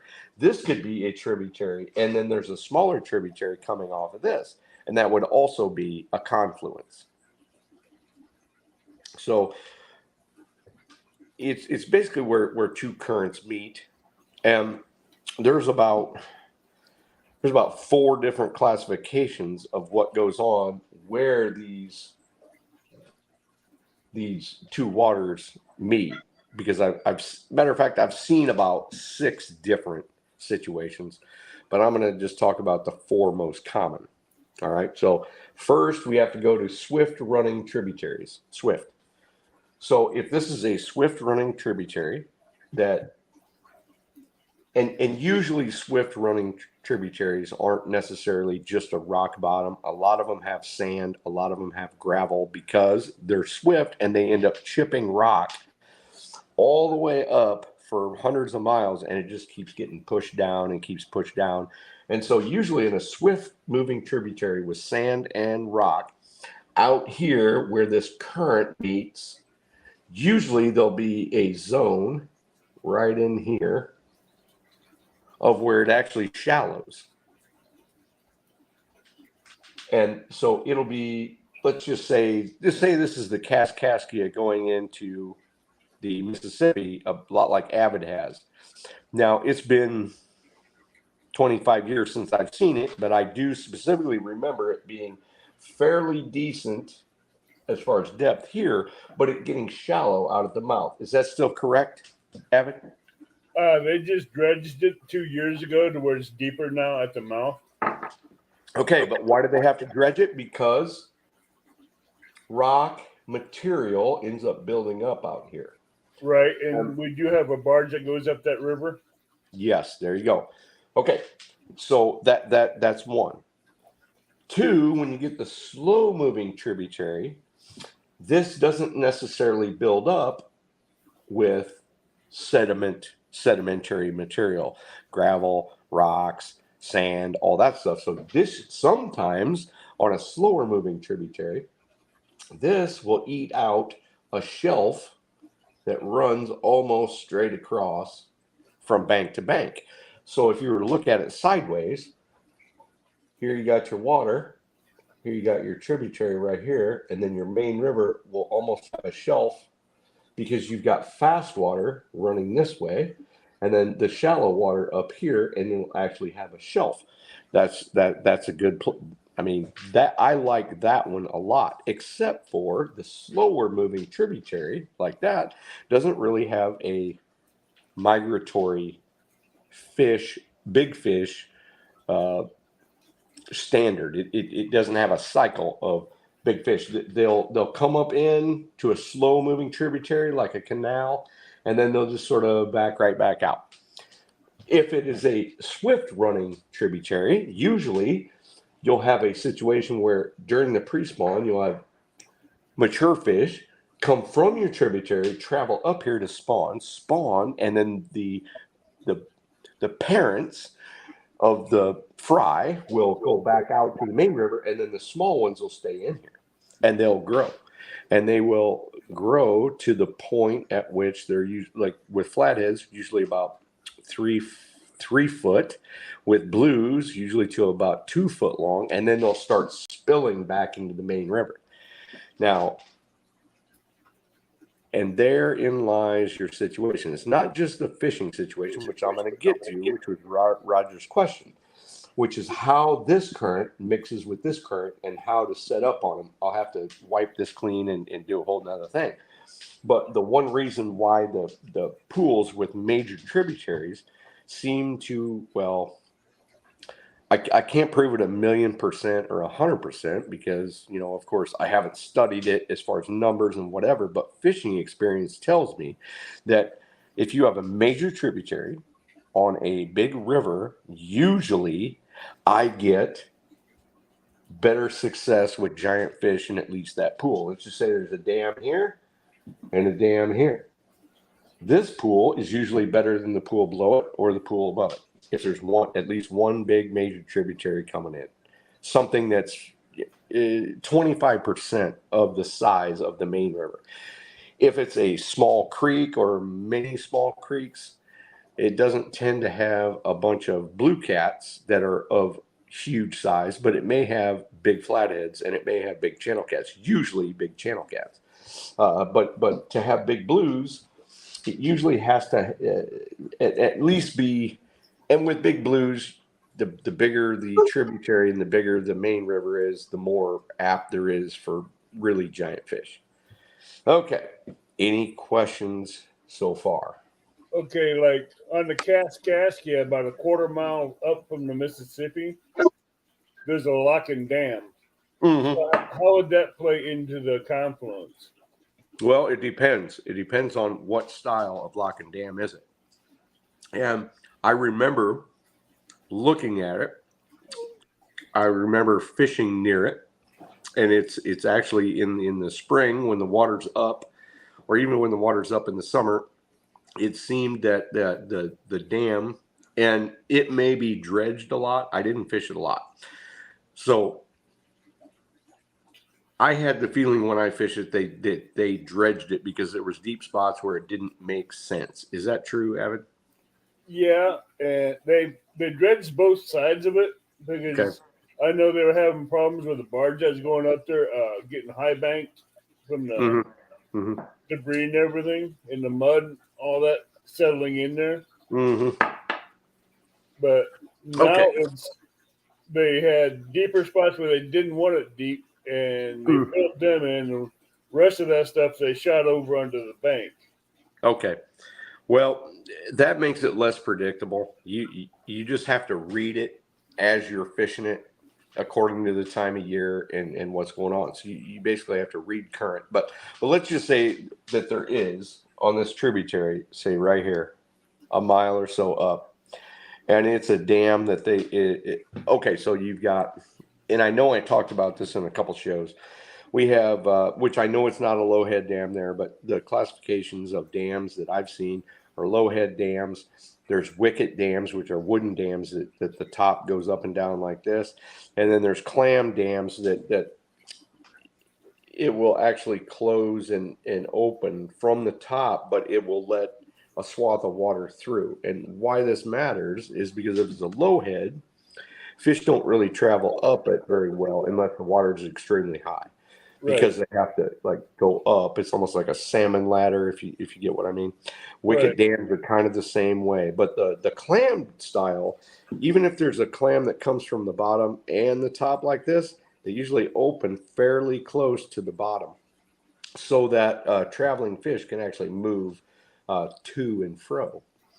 Now, how it affects you also is that certain times of year when they're on the main river and they're going into the tributary, that dam will actually stop them and create a traffic jam. So this traffic jam will actually bolster the numbers, thus bolsters your chances at landing more and bigger fish. There's no doubt about it. But say they were to open that dam like completely wide, well, then it's no better than a travel route. But the travel route has got priority on it usually during the pre-spawn, and in the summertime it has priority because they're spilling out of the tributary to winter. So there's those two good probably 30-40 day periods at which this is a good situation. Okay, John so John R. wanted to know, do sturgeon push catfish out? Crayfish.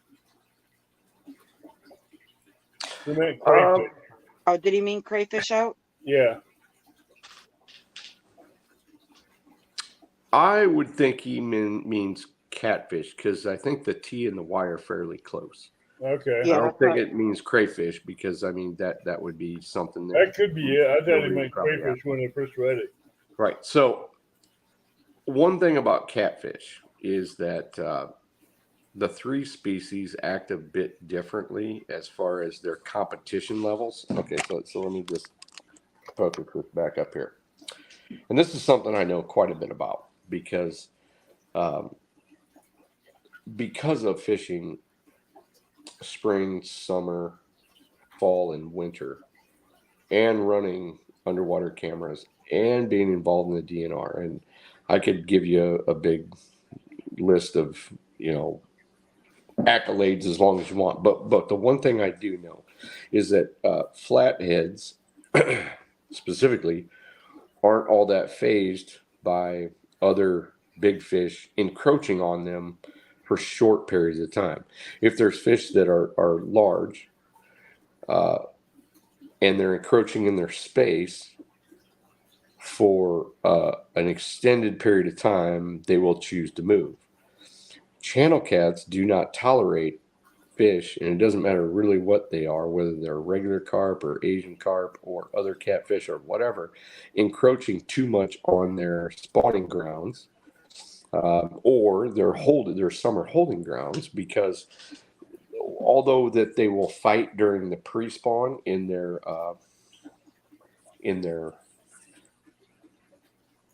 extra hormone phase. I'm trying to think about how this to actually say it so that it encompasses and actually tells the truth.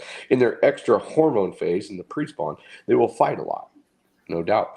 But after that's over, they really don't have much interest in fighting. And you know this by catching big channel cats that are basically scar-free in most of the part of the year, except for in my neck of the woods. Starts about May 1 and ends about June 1 through 10. That's when males and females of channel cats will, especially in even tight-packed populations, will have scars on them. Flatheads can have scars all the way from the warm water period all the way to the cool water period, but the biggest height, of course, is pre-spawn. For us, it's about June.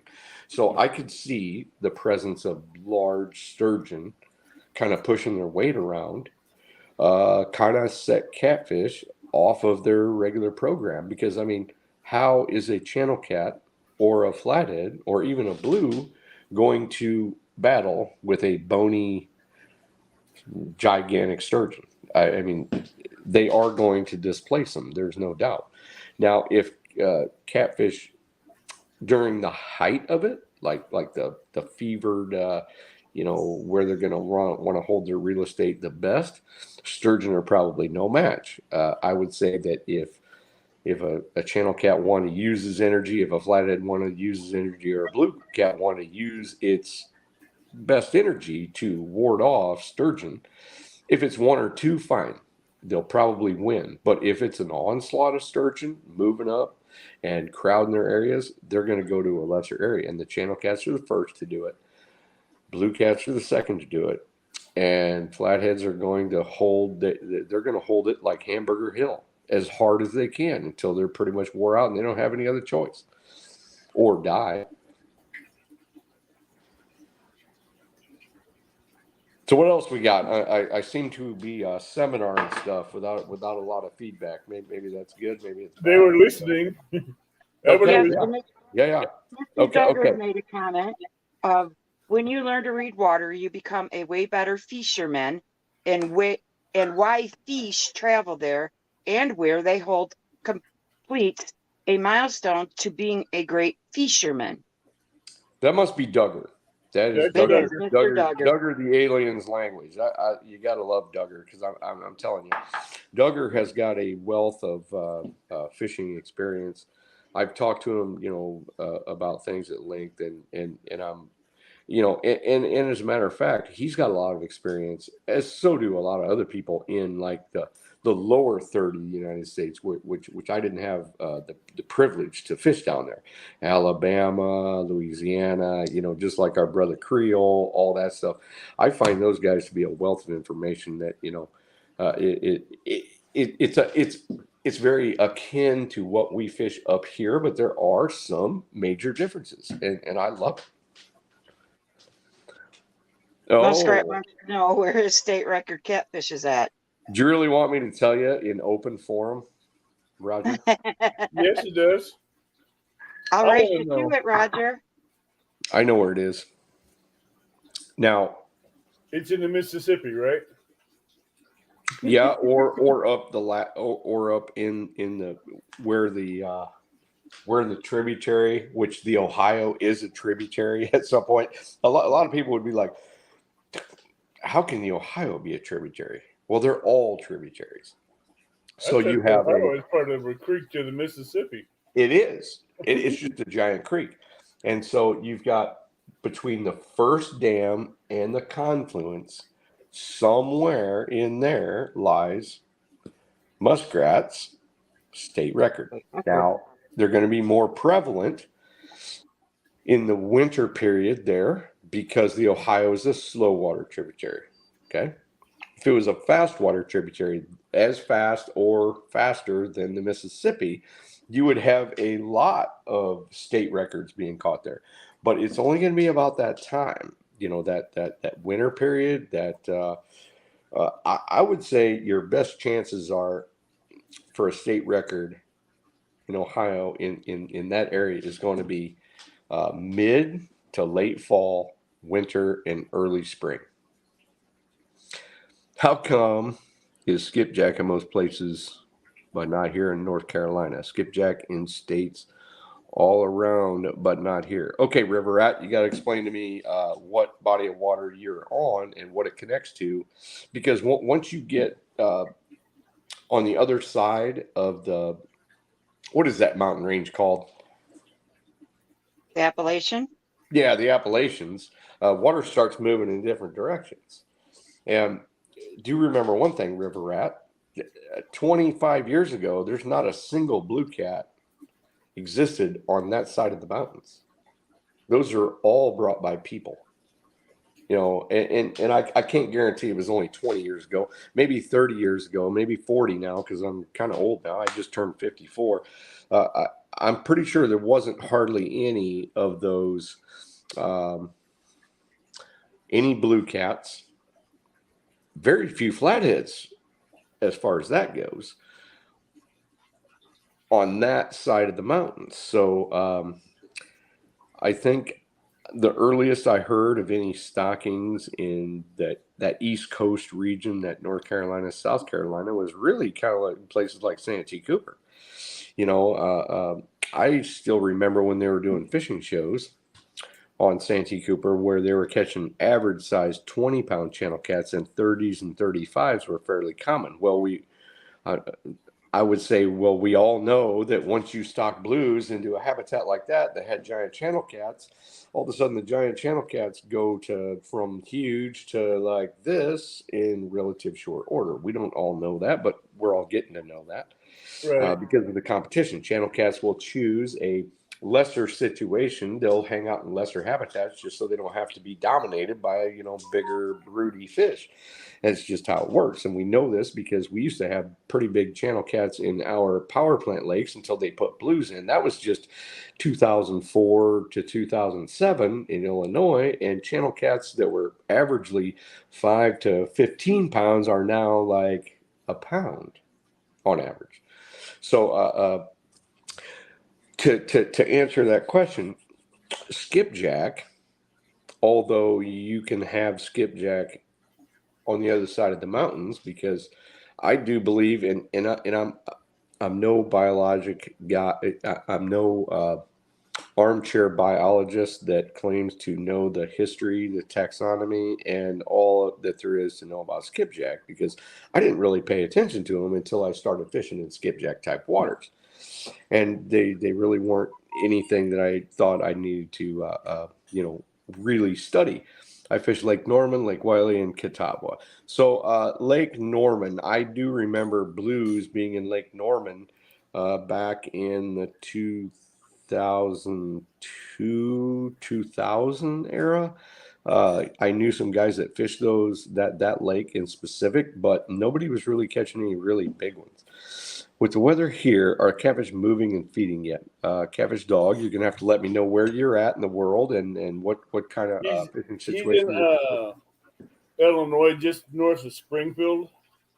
Oh, you're north of Springfield. With the weather here, are the catfish moving and feeding yet? I would say they're moving and feeding, but just remember one thing. It was 19 degrees here today. He's just north of Springfield. I don't think it was more than about 25 or 30 down there, because I was down Peoria way, which is about halfway between here and Springfield, and it was snowing like, it was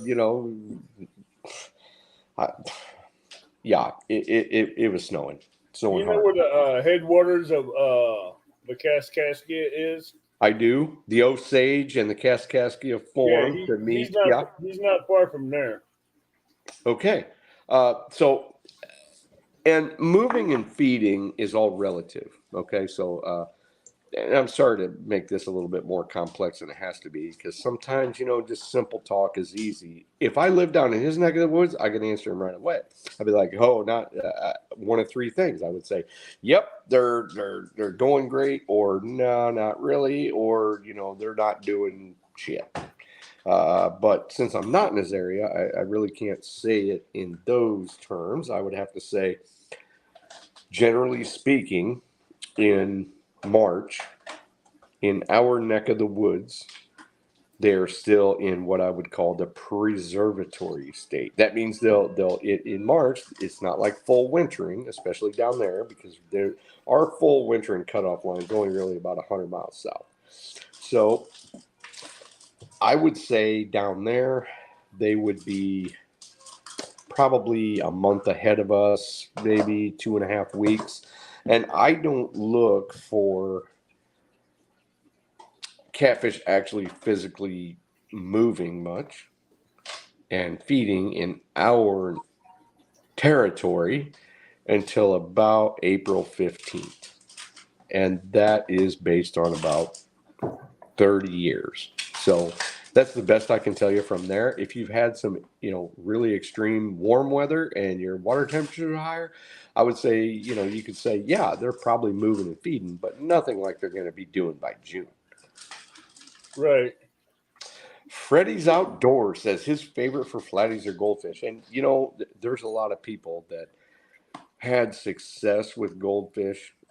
And really, that's really hard to beat. If you've caught some really great fish on a certain bait, especially if they're like fancy and flashy and all that stuff, more power to you, because a lot of our experiences are actually what we kind of romanticize in our heads, especially if it happened a long time ago. I mean, I still have an affinity for certain things that I like that I shouldn't really. I mean, I did really well on a fish that is from a local creek around here called a stone roller. Raise your hand if you know what a stone roller is. They're like kind of a neat little fish. They're kind of a sucker fish. And if you look them up, definitely look them up in color. Don't just do the taxonomy, because they're really colorful. They're they kind of got like a sandpaper grip to the top of their heads, and then alongside their back, they've got this really good thing. They don't bite on worms. You got to catch them like either a net or a seine net, or like a minnow trap. But I did really, really well with channel cats. Oh, Freddie's pulling out the squid thing. But I did really well with channel cats and flatheads one season. And for some reason, I just never did very good after that. But in my head and in my heart, I was thinking, man, if I just had some stone rollers, I'd do really good. Because, I mean, it was a tough bite year, and I switched over to stone rollers, and we caught a lot of big flatheads on those, and numbers of them. But for some reason, it just never came to where that was a year after year. And same thing with creek chubs. I love creek chubs for the fish around here, but I could even take creek chubs to the Rock River, which is a smaller tributary yet. I could take them to the Spoon River and do well on channel cats. I just haven't had the luck that I thought I should have with creek chubs. Of course, my scientific brain says, well, I know why, of course, because they're soft-bodied and they don't put out the hard-bodied vibration. And I may be right, but I was unable to talk to the flatheads about that. And so I just didn't really use creek chubs again. A, they're hard to keep alive. B, they just don't. But river shiners, I was able to do pretty good. And that's those big, meaty river shiners that are about that big, and they got pink on them. I mean, it doesn't even seem like they'd be a fish that lives around here, because all our stuff is pretty murky. But they live in the clear water, small creeks that are tributaries of like little smaller rivers, and then they're usually a tertiary or 4 rivers removed from a big river. They're just in the really small creeks. I mean, you definitely don't want to know what's going on with my head. I do have another question for you, Roger. If you got some super like Zen questions, call me anytime, brother. And we'll break out the peace pipe and figure that stuff out at the native level. There are things that I don't really discuss openly because they're a little bit out there, and I've been around long enough to know that there's things that you talk about out here, and then there's things that you can reach for there, and by saying, okay, this is a theory of mine, and I propose a lot of theories, but I need evidence to talk about it in open form. If I don't have a whole lot of evidence, it's just a feeling of mine or a gut instinct or whatever, I kind of hold it close to my chest a little bit because it doesn't help because literally the best way to teach something isn't to talk about the weird things or the happenstances or the things that are triggered by events. It's the things that work time and time again based on regular catfish behavior spread out throughout the United States. I do have another question for you, though. Yeah. Dredging, how does that affect the contours of the river and the fish in general? And how long would it take before the fish can move back up into a spot where it's been dredged? This is it's a pretty huge question there, Evan. And dredging itself in the pools that I fish have ruined traditional big flathead habitat indefinitely. There's been 7 or 8 of my milk run great go-to spots that have been eliminated in the last 4 or 5 years. Like totally eliminated. All the wood's gone. The right depth and right current is gone. Even though it's deep, holds no flatheads now. So sometimes dredging can help a situation, but most of the time, in my experience, it has decimated some of my greatest giant flathead spots that I've ever found that took me 20 years to find. And so it's just one of those things where it's sometimes good, most of the time terrible in my experience. Now, that doesn't mean that your experience is going to be the same thing, because if your rivers that you fish are generally shallow and sand filled or silt filled, and they dredge it and all of a sudden it becomes acceptable depth, your fishing may increase. But in my situation, where they dredge usually messes up more than it ever helps. I know the mouth of the Mississippi and the Kaskaskia was a really good fishery before they dredged it to fish. And recently after it, not many big fish have been caught down there. Thanks, Josie. You're the man.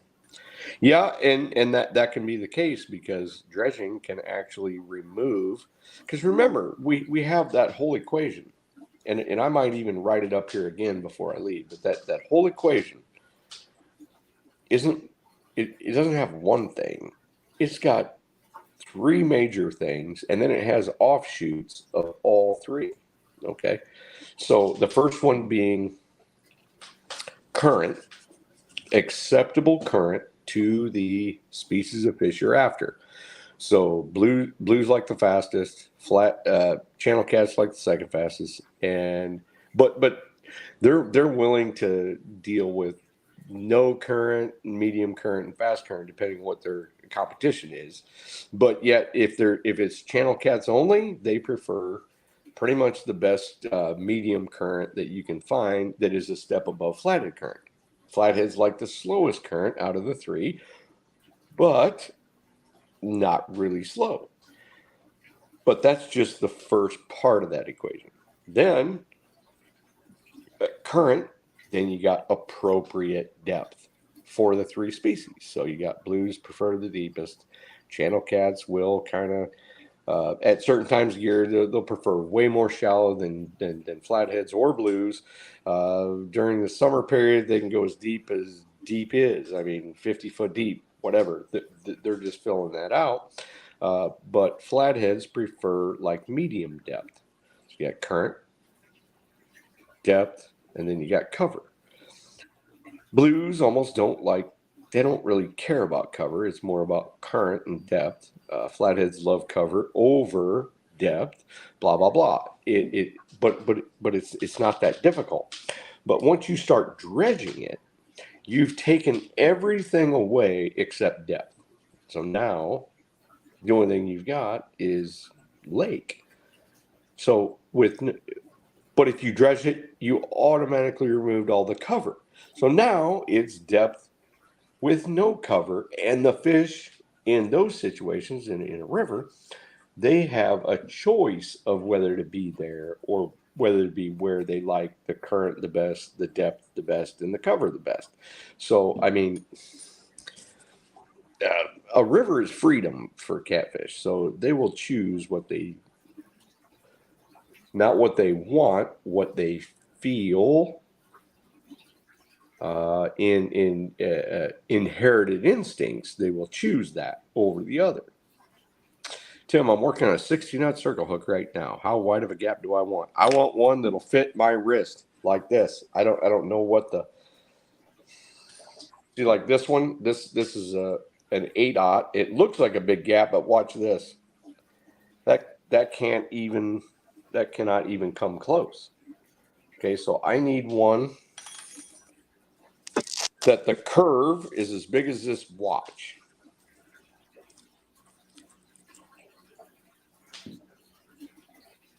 I need that to be. I could probably measure it for you, Freddie, but I need one that'll go around a grown man's wrist this way. It doesn't have to go around sideways, but at least this way, because let me get something about the round of the bottom jaw that I need to go around.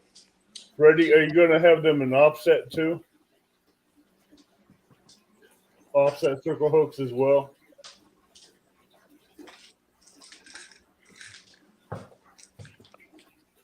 So right here on this chromium bottle, which I would imagine to be 1 3/4 gap. Freddie, before you do that, you definitely need to call me. You and I, because I could get you. I could do some drawings and send that to you, so you have something really good to work from. Because I've got some really big hooks, but they still will not go around the bottom jaw of a 80-pound flathead or a 100-pound blue. They just won't. And so, and especially with the size of baits that I'm using now, you might be able to get one to like especially one like this. It's an offset. Go in the mouth and catch underneath the tooth pad like this way, but especially when you hook baits that are like this way and they're laying kind of flat, because none of my bait fish are like completely round. They're going to lay a certain way, and you got to be able to expose as much of the hook. So if the hook if it's like up and down, it gets caught and it'll just hit the tooth pad and pop out. And I know it's happened to me, and I know I've missed a couple of fish over 100 pounds. Right. You can just tell. Oh, this is an awesome one right here. Catfish dog, says Tim. Wire flat is 2 different colors and different head shapes. Okay, so I'm going to disregard the different head shapes first. Flatheads actually come in almost 12 colors. So, but based on the flatheads, they have a base color. So it's either a gray base color, it's either a yellow base color, or it's a green base color. All right. Now, if you peer into this is something I'm kind of well trained on too, because part of my when I switched from fisheries biology, I actually switched to industrial design, and part of industrial design is color in design. So you have to learn. I don't know how all this stuff works so well with catfish, but everything I was interested in, it all came down to catfish. So in my color and design class, my first year, well, it was actually second year of college, sophomore year of college, I actually took photos of flathead skin and decided that I was going to match these up on the big color wheel and decide if it was actually color or hue and intensity. And I actually talked this over with my professors. And I said, okay, so I've got this one from the Kaskaskia, I've got this one from the Mississippi, I've got this one from the Minnesota, and I got this one from the Lower Spoon, and then I quantified the clarity of it and the base rocks, because at that point I thought it possibly had something to do with the with the bottom of the river. What up, Stan? Too. So I thought, okay, flatheads must be tailoring their color based on the substrate that they were on. And what up, Palmetto? And the more I thought about it, and the more I started fishing and making notes of the colors of these fish. So let's just talk about the upper Kaskaskia, Avid. The upper Kaskaskia has it has three basic colors. It has the yellow, which is pretty much what everybody calls yellow cats.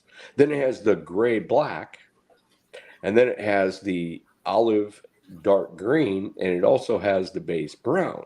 So but one thing that most of the Mississippi doesn't have, even though the Kaskaskia dumps right into the Mississippi, and their genetics is a direct result of that. They haven't been sectioned off for that long. Why is there the base gray on the Kaskaskia, the Flint River, and also a couple others, which are basically major tributaries, but you almost never see it in the main Mississippi? Now, there's another one that's kind of a fringe. I call it the Desert Storm. And you all know what Desert Storm camo looks like. And right. They're very, very, very distinctive. But for some reason, it's a derivative of the main brown yellow, but it shows more white in it. And if you look closely under a microscope, you will see that the basic dot matrix isn't a basic color.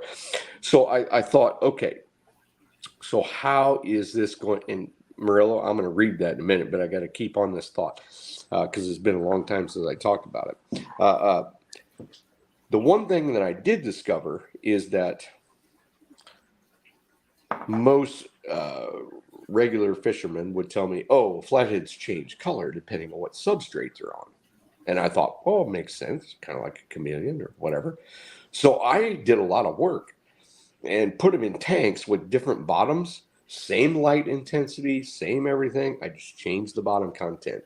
I changed it from like dark flint. I changed it to, matter of fact, we have railroads around here, and we have purple flint that I could like put in, and I put white gravel in. They never once changed their color, and it didn't matter if they were big or small. It didn't matter if they were that long or 4 foot long. They never changed their base color, but what they would change is their intensity, and it's called a hue, which actually interested my my color and design teacher, my art teacher.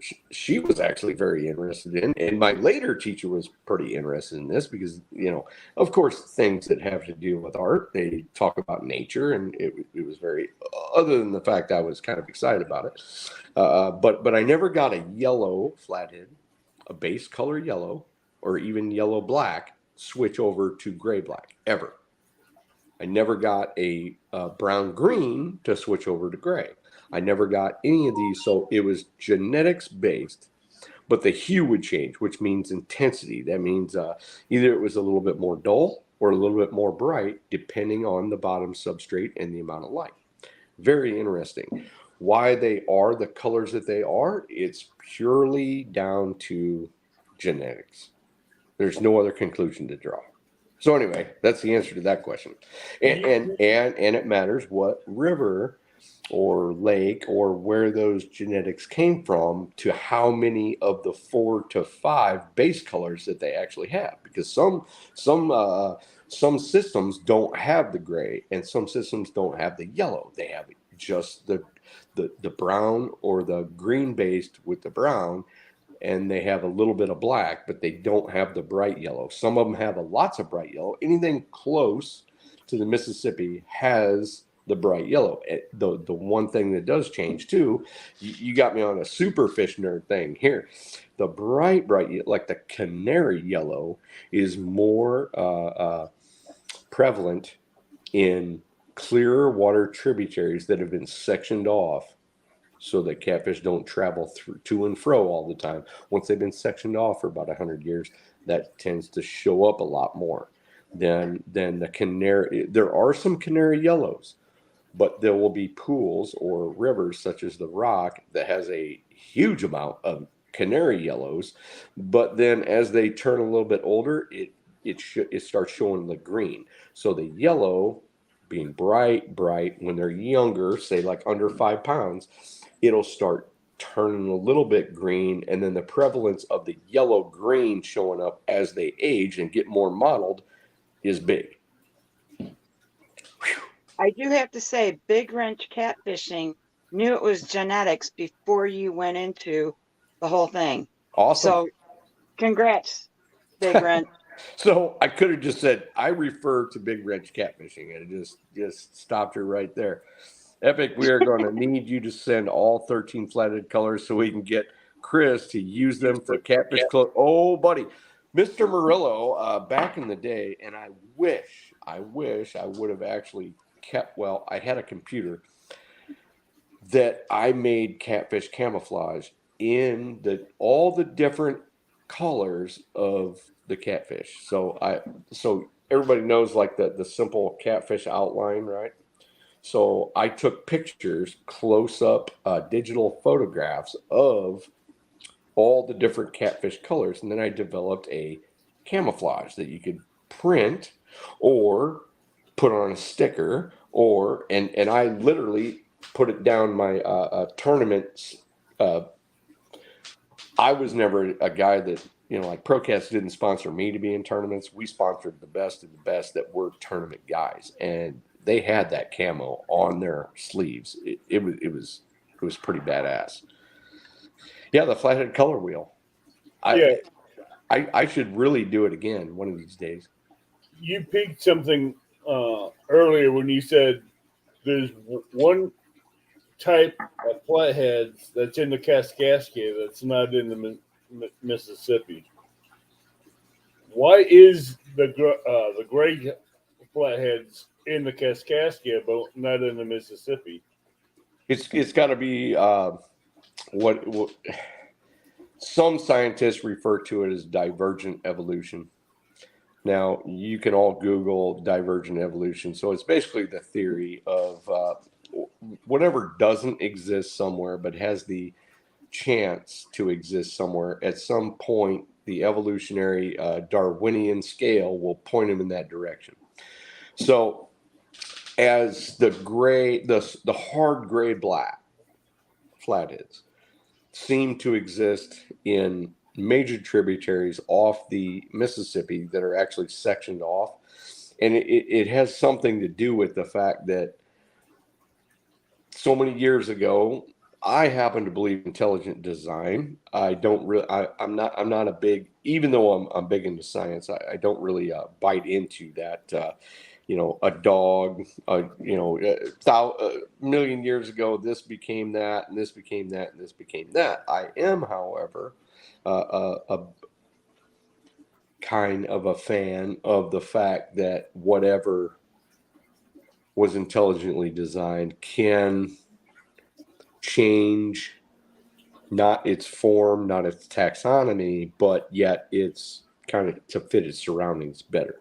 So genetics can be manipulated through a period of time to suit its environment better if it's sectioned off. Now, if all the Kaskaskia River fish did was go from the Mississippi, go up there and spend the summers and then winter down there, I don't think you'd have seen that. But I do think that the clearer water flatheads do tend to run in more of a specific color based on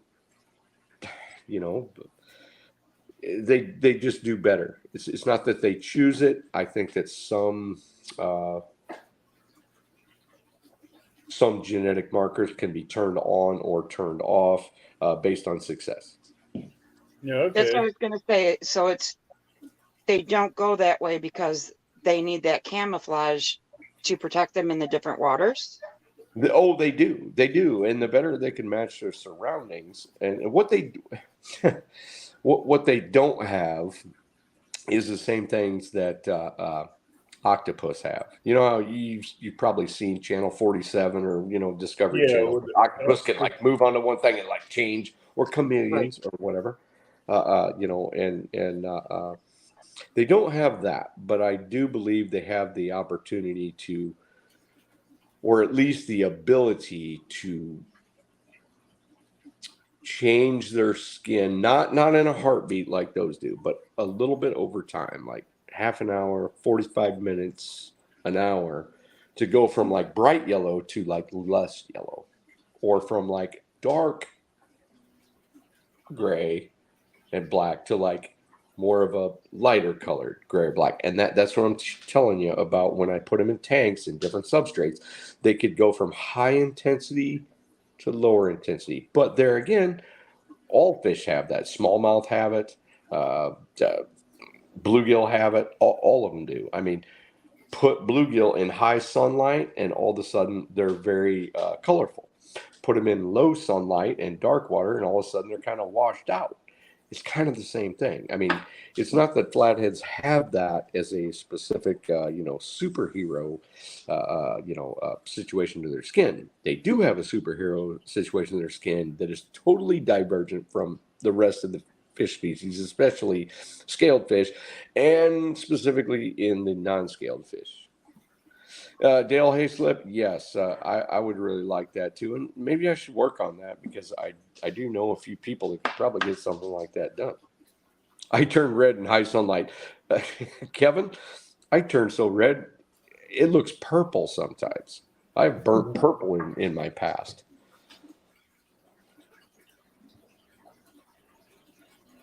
It's been a while since I've been on Alive, and I really enjoy it because I do miss talking to all the people, all you guys. This is awesome. Spoke to Tim about a month ago. Thank you, Tim, for your willingness to share info with all of us. You know what? I love it. I do. I love it. Right. Matter of fact, I was telling catfish stories to the Amish not too long ago, and believe it or not, they love it. Even though they don't get a chance over there, they fish for mostly smallmouth and stuff. The Amish are like, that's all they do. They don't watch TV. They don't do any of that stuff. All they do is hunt and fish. That's it. A few shades of purple. Yeah, me too, Kevin. CatCon. Oh, yeah. Now, how do you like CatCon now that you get to share your knowledge and meet people? Love it. I love CatCon since day one. Not only do I get to see some of the greatest people, and I say this is kind of my tag word, some of the greatest people I've ever met, I get to talk catfishing for days. And this is true. When I first got there, I couldn't go 5 feet because there was people that, and I might not know who they were because they don't have a screen name on their shirt. I wish everybody had to put their screen name like right on their shirt right here. Because I'd be like, oh yeah, whatever their name is. Right. Because oftentimes in comments and whatever, you don't ever see them.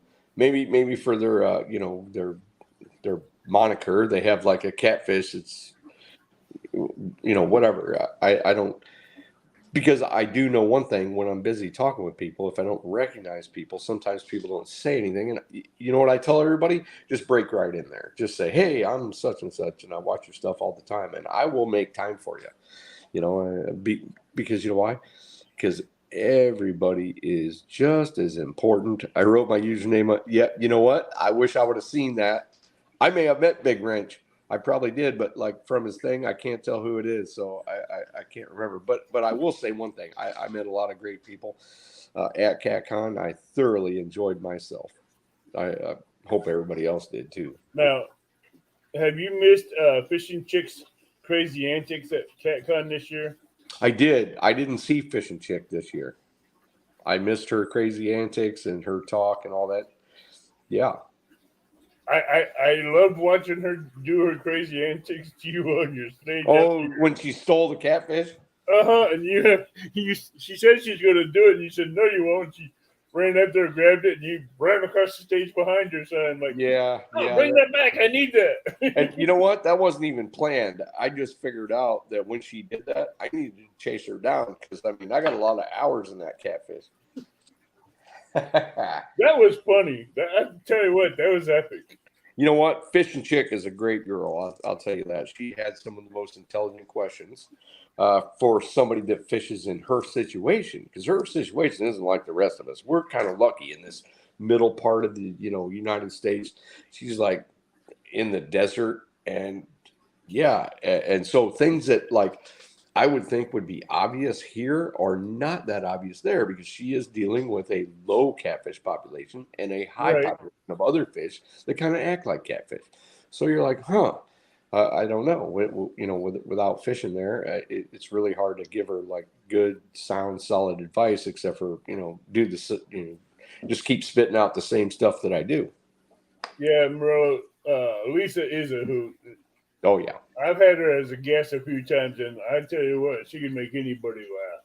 Oh yeah, and I'm sure I'm gonna squeeze in there real quick, but Big Wrench said he helped you set up. Oh, well then I absolutely know who Big Wrench is. Matter of fact, great guy. Yes, and there was another guy that helped me tear down. Two different guys, but yeah, I know exactly who Big Wrench is now. Well, if you want to know where your Flathead went, there it is on the screen. I know exactly where it is. I gave that big honking Flathead to Stan because his son is tackling into James River flatheads, and I thought no better place for that to go. Hey, at least Fishing Chick didn't try to steal it this year. Yeah, and actually, if Fishing Chick was here, I probably would have given it to her because she was trying to steal it in the beginning. But I'm telling you, between her and Stan, it couldn't have gone to a better place in either one of their hands. Oh yeah, I'm sure. If we would have gave her permission, she'd be standing to it, and Stan would have been trying to chase her down to the conference to get it, and she wouldn't have stopped. Oh yeah. Well, I'll make more. And I'll gift it here and there when I have to. Well, especially since Steve said to me last time, not this time at CatCon, but before, he said, if you're coming back, you got to make new props. So I was like, okay. So I made all new I did incorporate a couple of the same old ones, but I'll be making new ones that are a little bit different. Well, as a matter of fact, next year, Tim, I'm going to steal one. There you go. And hey, don't blame me. I wasn't trying to give her the idea. I just was making a comment. No, I mean it's no matter what. The idea. Hey, but just remember, she has a Great Dane. She could tie a hook to the catfish and tie the other end to the dog's collar and say, "Go." Well, I gave my other one to Kevin because Kevin does a lot for the catfish community, and he's a personal friend of mine. And I just couldn't think of anybody better.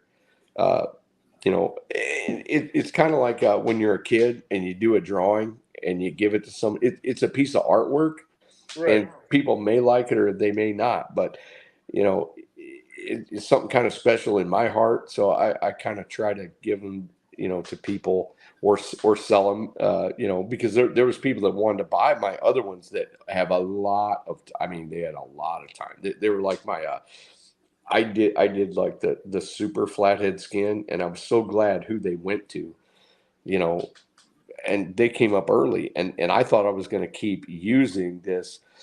Well, thank you, Super Smurf, Eric. And I worked really hard on those things, and oh geez, You guys are gonna make me tear up. Quit it. But thank you very much. So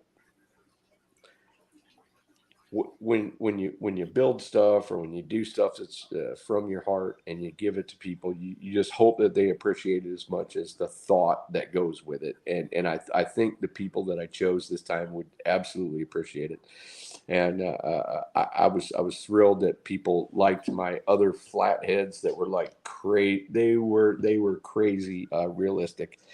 And this time I had to do more of a silhouette, but I was pretty darn happy with how they turned out. And I don't care if people put them in their attic and never look at them again, or they put them in their living room. I just think that's great. Now, you did a more like a 3D graphic style this year, didn't you? You know, I did my extra. I did a flathead, which I still have because one side is a yellow base flathead, the other one is Right. a brown green base flathead on the other side, and then but the one that I gave to Stan was a direct proportional silhouette top view of a flathead that was 85 pounds that I caught in like 2007. And then the other blue cat was a basically a 48-inch version of a Mississippi River that on one side it was what everybody calls the Arkansas white or the Mississippi white, which just means they haven't seen any sunlight on one side. Now on the other side it was a darker one, more like what we see on the Mississippi.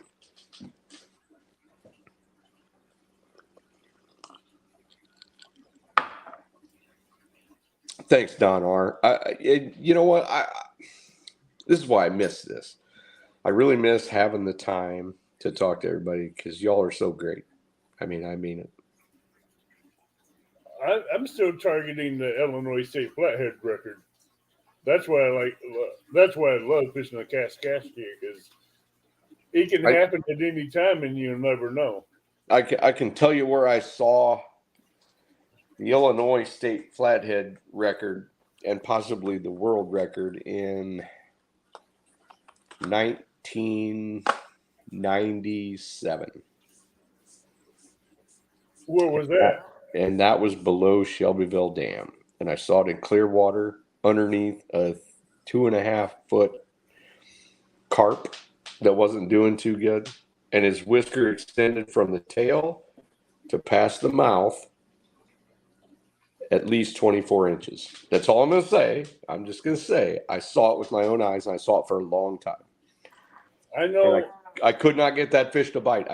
That's the time I stayed for 3 days. I know I fished about 4 or 5 years ago. I hooked into a big catfish down below Carlisle Dam. I got him 12 feet from shore. Never seen him, but I knew he was a catfish, flathead by him staying down. And all I know is he straightened that hook. He straightened that hook straight as a pencil. Well, then you got your drag too tight. I had it loose. I grabbed the line and rod, not thinking about it. Okay. And I was going to say you had to drag too tight and got around something or whatever, because these hooks don't just straighten out unless you were using crappie hooks. No, this was a 9-aught offset circle hook. Okay. So I gripped that rod and that line so tight that drag wasn't going anywhere. Do remember this thing. The closer you get a fish of mega proportions to the bank, the more you have to pay attention to the rod handling them than the reel or the line or the hand. Right. Just remember, you got plenty of time. Don't get and I'm reminding myself of this too, because I caught I had some mega giants on the line and I just blew it. I'm telling you, I was 25, 30, got lucky enough. I was just learning my craft, and I got some mega giants on and I grabbed the line. Tink. I let the sinker come up out of the water a little bit too much and it goes tink, tink, tink, tink. And I watched fish of mega proportions swim back into the water when that was my biggest dream. I'm telling you, that's why I try to teach people what I do. Catch a blue or flathead, you will have a state record here. Well, I believe that. Well, Tim, can you recommend any flathead waterfront Champaign, Illinois area? Oh, absolutely, Catfish Dog. Just hold on a second. I gotta do something. But Champaign is not. It's not. So the Kaskaskia is not that far from Champaign. So if you go straight west, basically on 74, you are going to end up somewhere around the Lincoln area. And as a matter of fact, from Champaign, you're going to end up at Keokuk before you end up over there. Right. So Keokuk, Iowa. So Catfish Dog, if you're offshore or you got a boat, you got to answer that so I can advise you better. So anyway, Avid, I think us old dudes have all done that kind of crazy, off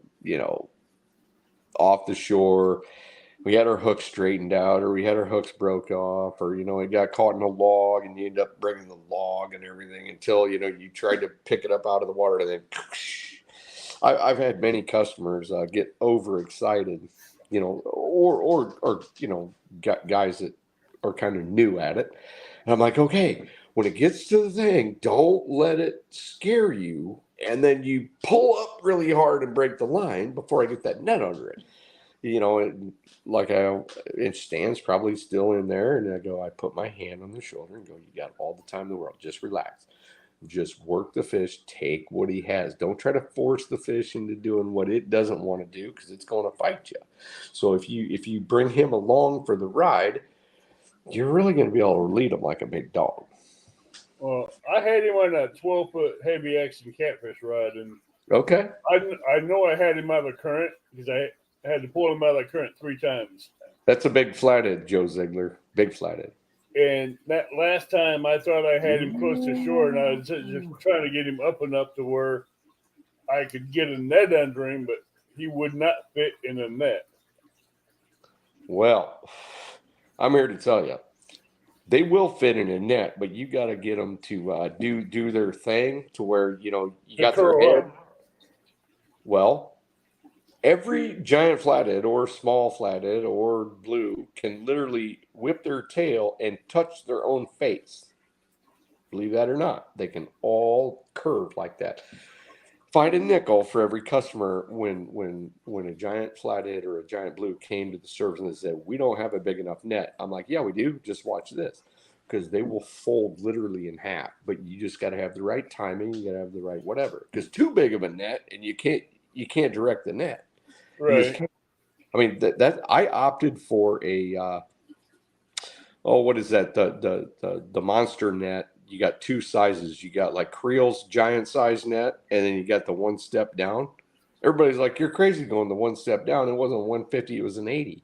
I said, I've landed bigger flatheads than I've seen for 20 years in a net smaller than that. You just got to get that not even 2/3, just a little over half, 5/8 of the fish in, drop them in, and they'll fold right in half. Hydroweb, yes. Yes, and dude, that Steve Douglas net that one of our major followers and supporters, Michael Cashmore, one night he said, "You got to we had a big giant muskie net, and so we had landed an 80 or a 90 or whatever, and it broke the net, and we were I'm not saying duct taping it together, but I think we had zip ties, and we zip tied it back together. He's like, you guys are killing me. Take this $150 or whatever and buy you a new net. And it better be a hydroweb. So we're like, all right. I'm going to have to find me another net that I like that's for cats that's over 50 pounds, because every time I put a bigger cat into a net that I think will hold 50 pounds, they break it. Mm-hmm, mm-hmm. I broke too many nets in the last 3 years. Yeah, I've broken quite a few, but they make some really good ones now, especially that hydro. Actually, I used to have my face on a net, a company by the name of Loki. yep, it will land a hundo plus. Oh, 2 stands. I could put 150 in a hydro web 80. I'll guarantee you that. So anyway, a company by the name of Loki Nets was really kind of impressed with what we were doing and how many giant fish we were catching and stuff like that. They're like, hey, we want like a midline net, that's going to be, and we're going to call it the Beast. And so they're like, hey, you got to submit a picture with a big fish. And, I did a little write up, and it was actually on the market for quite a while. And it was an awesome net. It had a smaller mesh, and it was rubber coated. It had a really good hoop and a really good fiber, very much like the hydro web. But, it just, after, 10 or 15 years, I actually netted I took a friend of mine with me to down to the Alton area, and he had an 80 on, and the 80, I put the fish in it, and he actually broke through the webbing, and I had to re-net the fish backwards through the hole to get him in the boat. It was pretty crazy, but we actually managed it. Hey, Danny Stone, welcome in. I agree, 2 stands. I do. I was thinking the other day, look at that. There's Danny Stone. Always carry my gun in my back pocket. If it won't fit in the net, I'm grabbing that lip. Well, Danny, if you are Stretch Armstrong, you are welcome to stand in the back of the boat and stretch that arm like 7 feet to get to that 100 plus, because that's sometimes what it takes. On the shore, yeah, you're gonna be able to get that thing in there. But yeah, on that shore, he's gonna have to reach out there and get 9 feet. Yeah. Because I know those 100 pluses, when you hook them, they're not coming in too easy. They don't want to come in until they're well worn out and tuckered. I would say 50% of the fish that I've caught that are over 100 pounds, exactly, Danny, came when the water was slightly high. So, and it in the whole YouTube era in the last 2-3 years, the river at that period of time has not been slightly high. Okay, so y'all haven't seen what's going to happen. Let's just say the Mississippi's 3 foot higher than what it has been in the last 3 years, which sometimes happens with a pretty good consistency. Y'all are going to see some crazy stuff, because these fish I'm using the 3 foot higher method to land them in normal to slightly higher water than like if it's 6 foot high. Because when it's 6 foot high, it is quite a thing, because those fish are very conditioned to that fast water. I mean, it's like they lift weights.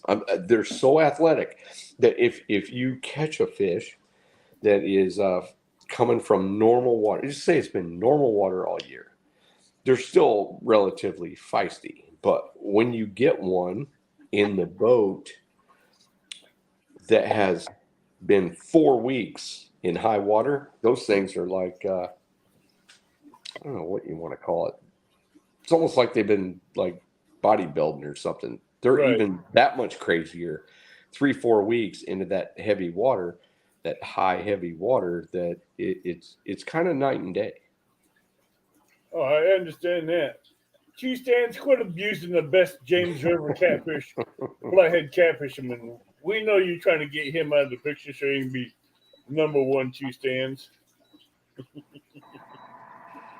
Quit abusing Stand 3. Oh yeah, we love Stand 3, but you know what? Stand 3 would use himself for bait. We all know that. So it's yeah, not, but I know 2 stands is trying to get his number 1 status back, so he's trying to do it whatever he can to get it back. Oh yeah, Danny Stone. Yeah, you do. Yeah, and for those which I'm sure you all do, but I was completely thrilled when Fishing and Freedom texted me the picture of his giant fish caught on the Mississippi in the very scenario that we all been talking about. It's not just me. We all, for 3 years now, we've been talking about Mississippi. We've been talking about maybe a major tributary like what we're talking about here. Maybe we're talking about a wing dike. Maybe we're talking about, where the big donkey zone happens. I was thrilled to see him having success on 50 and 70 and 80-pound fish. Him and Danny Stone in alive. I was actually in the truck, and if I wasn't, I would have danced a jig. I'm dancing right now. Well, Joe said it right there. When the adrenaline kicks in and you got that big fish on the rod, your level head of thinking kind of goes out the window. It does, and you got to work on it. You literally have to work on it. I have to set up. I'm kind of a crazy lunatic myself, and everybody that watches my lives knows when Sean starts talking to the phone a lot, and everybody at home inside, I am calculating. My heart is beating. I am concentrating on what I got to do, and I'm constantly moving the rods, and all I'm doing is staring into the abyss and using my Jedi mind tricks to make stuff go down. And I'm like, okay, if I'm not doing this, I need to be doing that. And that stuff goes through my mind.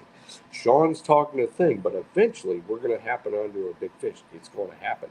Then I can relax and I can joke and I can cut up a little bit. But until then, I am deadly focused. Yes. 2 stands, that explains a lot right there. But like when I was down below Carlisle Dam fishing for flatheads, my big rod, I mean, it just went like this, and the tip laid in the water and never came back up. All it was doing was the drag was just peeling off that spool. That line was just peeling off the spool. And I thought one of the boats went by, had hooked into the line, but it wasn't going straight out. It was going sideways. So I picked it up, and next thing I knew, I felt a couple of head shakes that just made me think it was either a big blue or a flathead. But flatheads normally come up quicker. Blues do, I mean. But this one didn't want to come up at all. Yeah, and that, and the one thing about when Avid tells stories, as opposed to the guy that I see that fish the Spoon River, which the Spoon River you can wade across. It's not even deep as your neck, and it's 100 miles from the confluence of the Illinois, which the Illinois didn't even have big fish. It's not till you get to the Mississippi. But they all tell me stories of 80-pound fish that had giant head shakes and pulled them into the water, and I'm like, but where Avid fishes, I believe that. Catfish dog, do I ever skunk? Okay. It depends on what we're talking about here. Have I? Yep. Do I normally? No. Because I'm not going, because I know the catfish calendar enough to know why or when I shouldn't go to certain areas. Because the likelihood of catching big fish is narrow, and the weather patterns and whatever. So you won't see me doing what a lot of guys do, which, hey, at one time, oh yeah, I got skunked a lot. Matter of fact, I got skunked so bad one time on a long trip, I came home basically in the middle of the night, went to a river I could catch fish so I'd feel better about myself by morning. Yes, I have skunked. And all of us do. A good question. Yeah. Because it's okay. So I don't think a fish, even 100-pound fish, has the cognizance to go, oh my gosh, there's a boat in humans. It's just different. So it may not actually be under that much stress, but then it gets in the sunlight, or it gets in the light of your flashlight, or it sees the boat or whatever, and then it's like fight or flight. It's just an extra exaggerated shot of adrenaline that makes them go crazy or nuts. And let's face it, not too many catfish ever expose themselves to air, ever. As soon as they hit the top of the water, it's, especially if you bring them up green like Sean and I do all the time. You can just pretty much guarantee that almost no fish that we bring up on the Mississippi are just going to lay there placidly because we're bringing them in green. And they see that, and they're more like a crazy channel cat. Like a giant blue, 4 foot long, 5 foot long, is going to just do all this crazy super tail slapping and rolling and all this other stuff that you don't normally see if you're like with lighter gear in like a lake situation. A lot of times they'll come up and be pretty okay. I want to send you a picture, Epic. What's that? I want to send you a picture of a blue I caught a couple years ago. You sure Send me it. Yeah. Joe Ziegler, some of the water I fish look like sharks coming in. The water is too shallow. Some of the water I fish look like sharks coming in. The water is so shallow. Oh, I see. They look like sharks because you see them in shallow water. Is that what you're saying? Well, that's kind of true, Stan. There has been many times when I have persevered until the bite turned around, or whatever. It is one of those things. But yeah, I mean, Sean and I even had a live show where at Keokuk it was so rough because I didn't know the water level. I didn't pay attention because usually it's pretty shoe-in-y. If I'd have paid attention, I'd have never went to that pool. And it was obvious by the time I was 6 hours in. I'm like, I should have never went this far north. I should have went down because they're not here yet. Sound weird, but it's true. One of these times, you're going to have to meet up at an outlet at the boat ramp and have some coffee or something. Avid, you sounded like R2D2. Say that again. I said, we're going to have to meet up the Alton boat ramp sometime and meet up. Yeah, I think I understood what you had to say. That's what's the boat. It's when it gets to the top of the water. I think that's more true, Stan. But still, when you take a simple creature that is master of his universe and then you bring him into something he's not used to, of course he's going to freak. I mean, especially a rudimentary creature like a giant catfish that's like master of his own stuff. My email, I will send you a picture of the Flathead. You can send it to me at timscottdesigns@yahoo.com. Avid didn't even think anybody used Yahoo still, and I said, well, you found a dinosaur online too, here. So I thought Yahoo was gone. Because I remember Yahoo back in the late 60s, early 70s. Well, I didn't have it that early, but let me try to get back to this whiteboard a little bit because I do remember wanting to describe something. Joe, if it's okay with Tim, I can forward you the email. Yep, it's okay with me. Just message me on I just Facebook. put it in chat. Okay, thanks. Make sure it's right. Because I put design, I didn't put designs. You're supposed to have the S on it. Okay, so we're going to talk about how current affects location below a major tributary. Most of the time, I do not find giants in this range. Now, you would think, can you all see that? You would think that you would find really big fish in this zone right here. But that's not the zone I find them in. Because generally this is a little bit too shallow and the full bunch of extra current has not come into view. So you've got a certain velocity of current right here. All right. You got a certain velocity of current right here. This kind of turns and ebbs and does all this other stuff. I don't find the giants until I'm down here. A quarter mile, a mile away, something like that, to where the full brunt of this current joins with this current and starts to straight line out and starts to form around the cover and the depth of what's going on. They'll foray into here, they'll forage up here maybe at night. Maybe this is an area like right in this zone that I may need to find at night to set up to fish where they're going to be. If they're down here held on a wing dike or held at a hole or held on something like this down here, I may be able to get them to bite, especially in the early part of the season, but I will most likely have to come up here and set up to where this starts to get shallow. So all the gravel and all the rock that's spilled out of here for decades starts to pile up. And then all of a sudden you've got a deep hole here, because when the water's high, it'll like scour this out right here. Okay.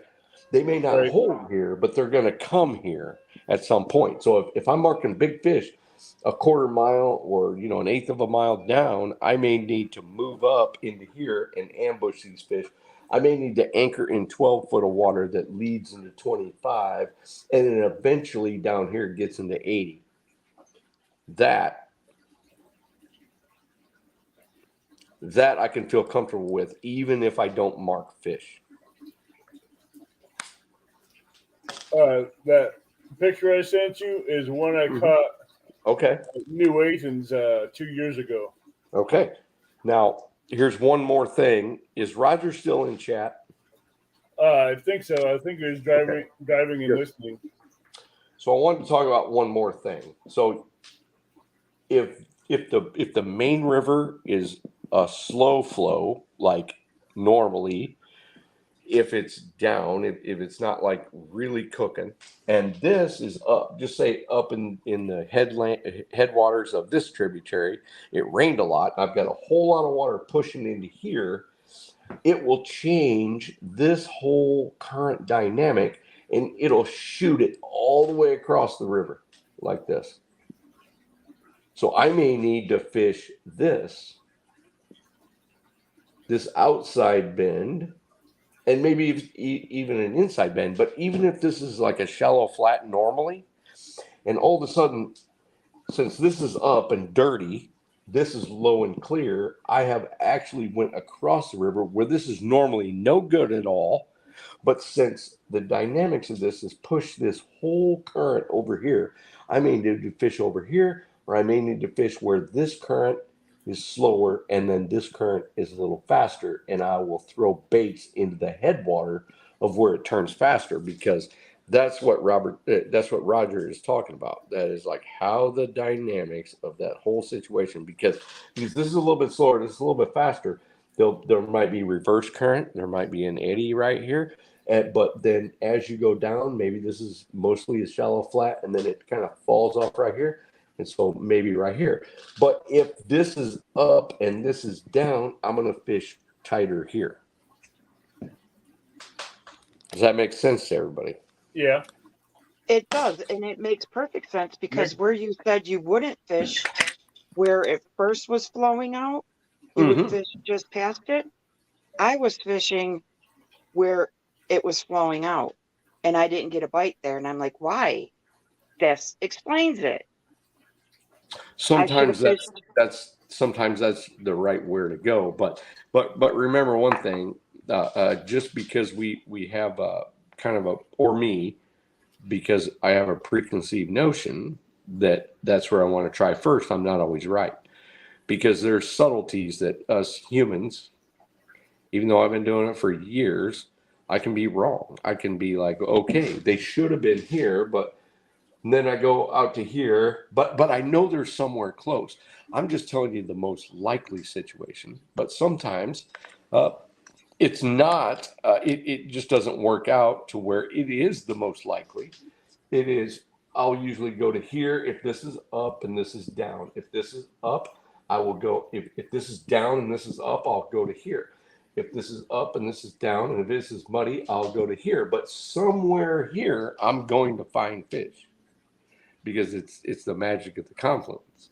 Because you've got two bodies of water that aren't necessarily got that much great current, but together somewhere there where they meet, it's going to be great current. And there's going to be ambush spots. There's going to be situations where fish, little Johnny Bay fish, he thought he was doing the right thing and he gets all switched around. And that's when the catfish just sucks him in and has a good meal. Yeah, I think you'll like that blue out of New Athens. He was on an 8-inch live bluegill when I was fishing for a flathead. Nice. I took a sports rider out one time. We were literally fishing for flatheads in like a thoroughfare situation. It's an old block. There's a bunch of current, but there's an old block wall, and it's almost like a wing dike. And the week before, I'd caught a bunch of flatheads because the water was right, and I didn't know. He said, "Hey, I want to do a story." I said, "Okay, we'll go down there and meet me here." Blah. He was from Peoria. It wasn't that far for him. Blah, blah, blah. We get down there. We throw out our live bluegills, and we catch 2 40-pound blues back to back. In the flathead areas, I just caught flatheads in the week before. We caught almost no flatheads. They were already gone because it was mid-June, and they had already done their migration thing, and they had went into Dead Man's Hole. I didn't even take them into Dead Man's Hole because the water was up. And the worst thing that could ever happen is Jeff Lampy go out of my boat and die. that would have been bad. So I was like, yeah, we're not going into Dead Man's Hole because it's a mess. I've done live shows in Dead Man's Hole, but I've never done it like where it's really high. Whew. Yeah. Is that anything like Butt Pucker Creek? Yeah, it's pretty much worse than that. Yeah. I've seen how you go down up that river in that jet boat and that flat bottom, and I'm like, I'm sitting here at home with my butt puckered half the time when he's dodging those rocks. Oh, it is. I've got some pretty experienced guys, and you all didn't even see the first rock pass because we actually skipped that because the water was a little too low. Because the first rock pass is like way too dangerous at that level. And I told Sean, I said, because we were sitting at the pool below it, and he's like, "You're not thinking about going up there." I'm like, "Yep, I'm thinking about hammering down and then putting the boat sideways." He's like, "No, dude, we'll just go above that," because they put a new boat launch up there. And he's like, "No, I don't want to do that." I'm like, "All right." I said, "Make great film, but we are risking our lives. We may sink and have to swim home." Yeah, but the part that I seen you going up, I know Sean was puckering up because I was puckering up just watching you from the computer, and that that was just a little too hectic, I think. Yeah, and it's way. I mean, from where we launched at to where we fished. Yeah, there's only 30 or so spots where you could like run aground and poke a hole in the boat. But below that, there's another 30 in like a quarter of the space because you have to, it's pretty crazy. But I've been doing it so long, it doesn't like scare, it gets the adrenaline running. It used to scare me a little bit. I'd be like, oh boy, because I did crash once and we almost sunk in the 30-foot hole below that as we're like spinning around in circles because there's kind of a whirlpool at the below of that. I have fished 5 decades, and the biggest thing I learned from Epic is how to eliminate water that I know fish won't be. And you know what, Stan? That's actually a big one right there. Eliminating water puts you so much closer to being in success every time you fish, no matter where you're at. As long as you learn that, you're going to fast forward your knowledge and you're going to be more successful on the water, no doubt.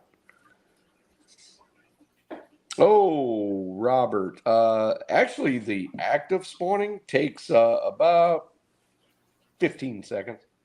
But it's the prep before it, the actual dance, and then when the male has to watch the fry for the next 2 weeks. So generally speaking, it's about 14 to 16 days. But the actual thing, all of our wives would be very disappointed if that was the case, if us humans did it in 14 seconds.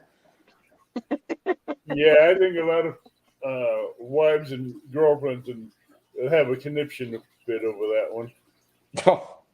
I'm not even going to say what they'd tell us if that was the case. Oh, I know what they'd say. So you wouldn't have to go. You don't have to. Every man out here would know that. Yeah, pretty much it'd be like 2 words. You're done. You're out. Forward. Time to move on. We don't even need you. Yeah. But That was a good question, though. Yes, it was. Yeah, but I would say the selection process, and I think probably this is what Robert's getting at. The selection process, he's probably thinking kind of more along the lines of mammalian culture, of to which they're going to have to make a choice and all that stuff. Actually, catfish choose according to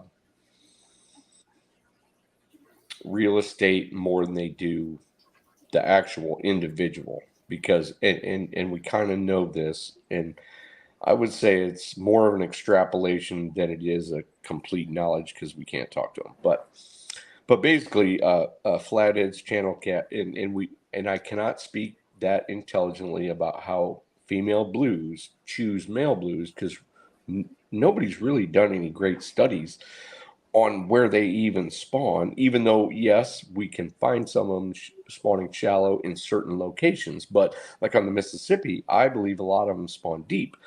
But just to make a long story short, it is basically the females can make I wouldn't want to say educated decision, but an educated decision based on the habitat that a male has the moxie and the aggression and the size to occupy. So if it is great spawning grounds, because there's not that great a spawning ground that is like premier. So it's going to eventually sift down to the biggest and the baddest males that are going to be able to pass on their genes at great, survival rates and great spawning rates in the future to pass their genes on by the location that the male is inhabiting. So the females can come in at the right time and spawn with a male in that kind of mansion. The awesome mansion, they can choose the males based on that, because if they chose males based on size, then they would have to have things such as sight. They would have to have thinking. They would have to have forethought. They would have to have hindsight. They would have to have all this stuff, but they don't. So all they do is they know the current, the depth, and the cover. And if it's great and it feels right, they know they will present themselves. The males are already occupying, and then they can take advantage of that, and then they will be able to guard the brood for another 14 days. So it's 14 seconds and then 14 days. And the dudes have to do all the work. Gosh, I want to grow up and be a catfish. There it is. There it is. There it is. But here's the thing. The catfish babies will never be any more smart than their parents were, ever. So as mammals, we are born a blank slate. I wouldn't want to say dumb. We're just empty. We don't really have anything. We don't know anything. So it takes a period of years in which the mother and the father need to be present to actually teach us to be successful human beings in our very diverse and complex living situation. Catfish, all they have to have is instincts passed on to them and strong genes. My dad always said this, and he was a clinical psychologist. He said, Tim, if you're going to be dumb, you better be tough. And I said to myself, I heard that when I was 9 because I was generally pretty dumb back then. And I thought about this because my dad is not like a ruffian that would promote toughness over whatever. But it was an intrinsic fact that if you are not smart on the thinking scale, and I'm not saying this about humans in general, I'm saying animals. Snapping turtles are very simple creatures. They're cold-blooded. They're not smart at all, but they're very tough. Deer and raccoons and all that stuff, body-wise, they're not that tough, but they're pretty smart. Humans, we're probably the weakest out of all of them besides the cetaceans, the whales, and the dolphins and such. We're the weakest body-wise out of all of them. So if you're going to be dumb, you better be tough. So and so he was showing me how that whole pyramid scheme worked in nature and in humans in a very simple sentence. And as a matter of fact, it was kind of out of character for him to say things like that because he's a very cerebral person. Do some catfish spawn at different times? Yes, they do, Stan. We've been catching baby catfish just a couple inches long in the cast net. Oh, yeah, but those were last year's, Stan. I've seen a big catfish with a large catfish in its mouth and was spinning on top of the water. What is that? Most likely, see, and here this goes back to the simple brain. Eating more than they can chew? Yeah, because they don't have a serious cognizant function. Let me, okay, this may explain it. If you, and y'all are welcome to go on Google and search model of a catfish brain. It is a little bit more complex than this, but not a lot. Which this would be like a basic brain stem, this being the medulla oblongata that has, and then by this part it's basically central nervous cortex, which all the other things that lead to it. And catfish aren't like really dumb, but their cognizant brain kind of is shaped like this. It does have 2 small lobes like this, but yet compare it to a rat. And this is very streamlined and very primitive compared to something that has to solve problems. Now, a channel cat brain is slightly more developed than a blue cat or a flathead. A flathead brain is actually the most simple out of all 3, except for it has its strengths in the aggressive medulla oblongata thing, nearly like an alligator. And without me, well, actually, I could draw it, but it would like take too long. But yes, so when choosing either a enemy to fight with, they really don't have a lot of flatheads, especially. Now, Robert, are we talking about flatheads or are we talking about blues? Because one thing that I have never heard a lot of people talk about is channel cats having this problem where channel cat will try to eat another channel cat really bad. But blues and flatheads, but flatheads especially. And that will give us a hint of why this is happening. I know I've seen a lot in my experience. I've seen flatheads doing it more than blues. I've actually seen more bass do it than I have any catfish. Well, and bass are the same way. They don't have any way of. I got to go back to my college years because I haven't talked about this a lot, but they don't have a mechanism for self-cognizance. Okay, so as humans or as some creatures, we understand where we are on the pecking order, not just because of psychological behavior, not because of just interaction, but we have language.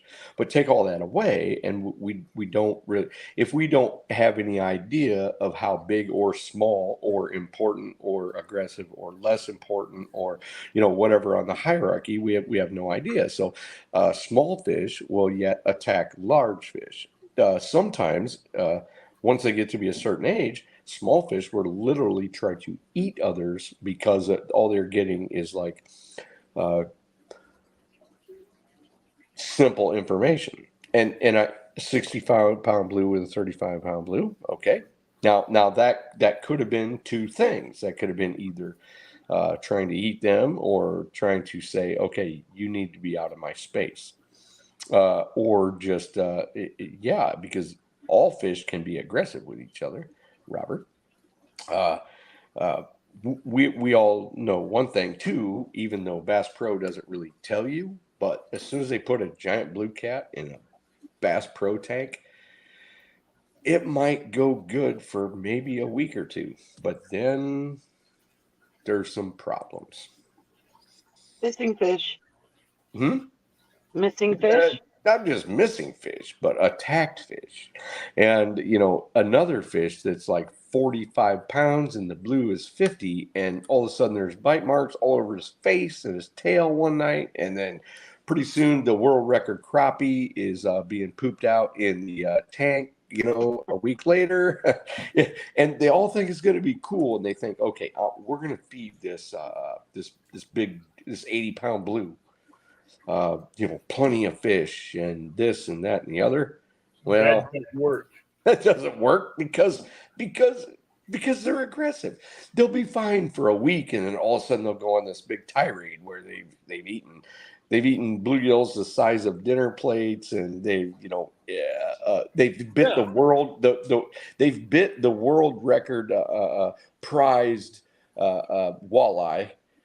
Until the walleye couldn't breathe it anymore, and then now he's floating at the top of the tank. And I've talked to a lot of them because I'm a fish tank aficionado, and I'm like, how well did that work with that? Because I noticed you don't have your 80-pound blue in here anymore. Well, they're like, well, he did okay for a while, and we fed him a lot, but for some reason, like 50% of this whole tank was either gone or dead. I'm like, well. Yeah, he got a little aggressive. That is probably the second most important thing I learned from that. But catfish are instinctual, not cognitive. Absolutely, Stan, too. They don't know that the bait shop had a sale on eel. That's a fact. That's absolutely a fact. Now, how slow is the growth rate of a flathead? Oh, that depends. Probably, okay, so let's just take all environmental factors out. If we took all environmental factors out and let's just say every river and every lake across the United States was the same temperature, it was the same depth, and it was the same current, had the same structure, all of it. Everyone, nothing else existed. There is no lake. It's just all slow-moving rivers, and it has like maybe some sticks, and it doesn't get any more than 10 foot deep. And let's just say you change the protein and the bait fish and whatever for half of it, and then the other half was all bluegills. The other half was shad, and even the amount of daylight wasn't different, and the amount of winter wasn't different, and it didn't matter how far you were towards the North Pole or the South Pole. The only difference then is the genetic characteristics that it carries from the parents to the young split in only 2/3 increments. 1/3 is still going to be slower, 2/3 is going to be the median, and then 15% is going to be a little bit fast. Now we all of a sudden have to worry about population density. Okay, so the heavier the population, the quicker the equilibrium. This is a very, very, very complex equation, but I'm going to try to make it simple like I started out. So flatheads that grow fairly fast to sexual maturity are going to end up most likely being the biggest flatheads in the system within their longevity period. Now, the most important thing is longevity, believe this or not, because fish have indeterminate growth. So let's just say we have a population of flatheads that only lasts 30 years and one that lasts 40 years. The 40-year on average are going to be bigger than the 30-year, even if you give the 30-year a little bit better of a chance at having more food easier. But especially if you can have a population that has fish that are 45, 50, 55, 60 years old with the indeterminate growth and then a slower metabolism. So in a population, you're going to have a wide swath. You can have the lower 20%, the blah blah blah. We just section that off into 5 different distinctive patterns. So you got some of them grow relatively fast and are really aggressive and fall to trout lines and bank poles and people fishing and whatever. And then you're going to have a certain percentage of that other up to 40% that are fairly aggressive too. I believe without any actual super hard data that a lot of the flatheads that are actually the oldest are actually the biggest, but they're the least aggressive, because I don't think that they put themselves into harm's way as much as the rest. As goofy as that sounds, most of the super giant flatheads that I've caught, very few of them will rush in real quick. Even if I'm fishing a territory that's very small, they all know it's there. It usually takes them a longer period of time to eat, and they're very much more tentative on the bite. They don't really rip rods down. If I catch an 85-pound, if you were to ask me, Tim, what are most of the qualities of a 85-pound flathead or a 100-pound flathead or anything over 65 pounds? I would say, you know what the most thing they have in common? It takes a while for them to bite. When they already know it's there, I'm already near the cover, I'm already near the structure, I'm already in the thing. Not only that, they'll bite with ferocity, but most of the time they're going to move slow.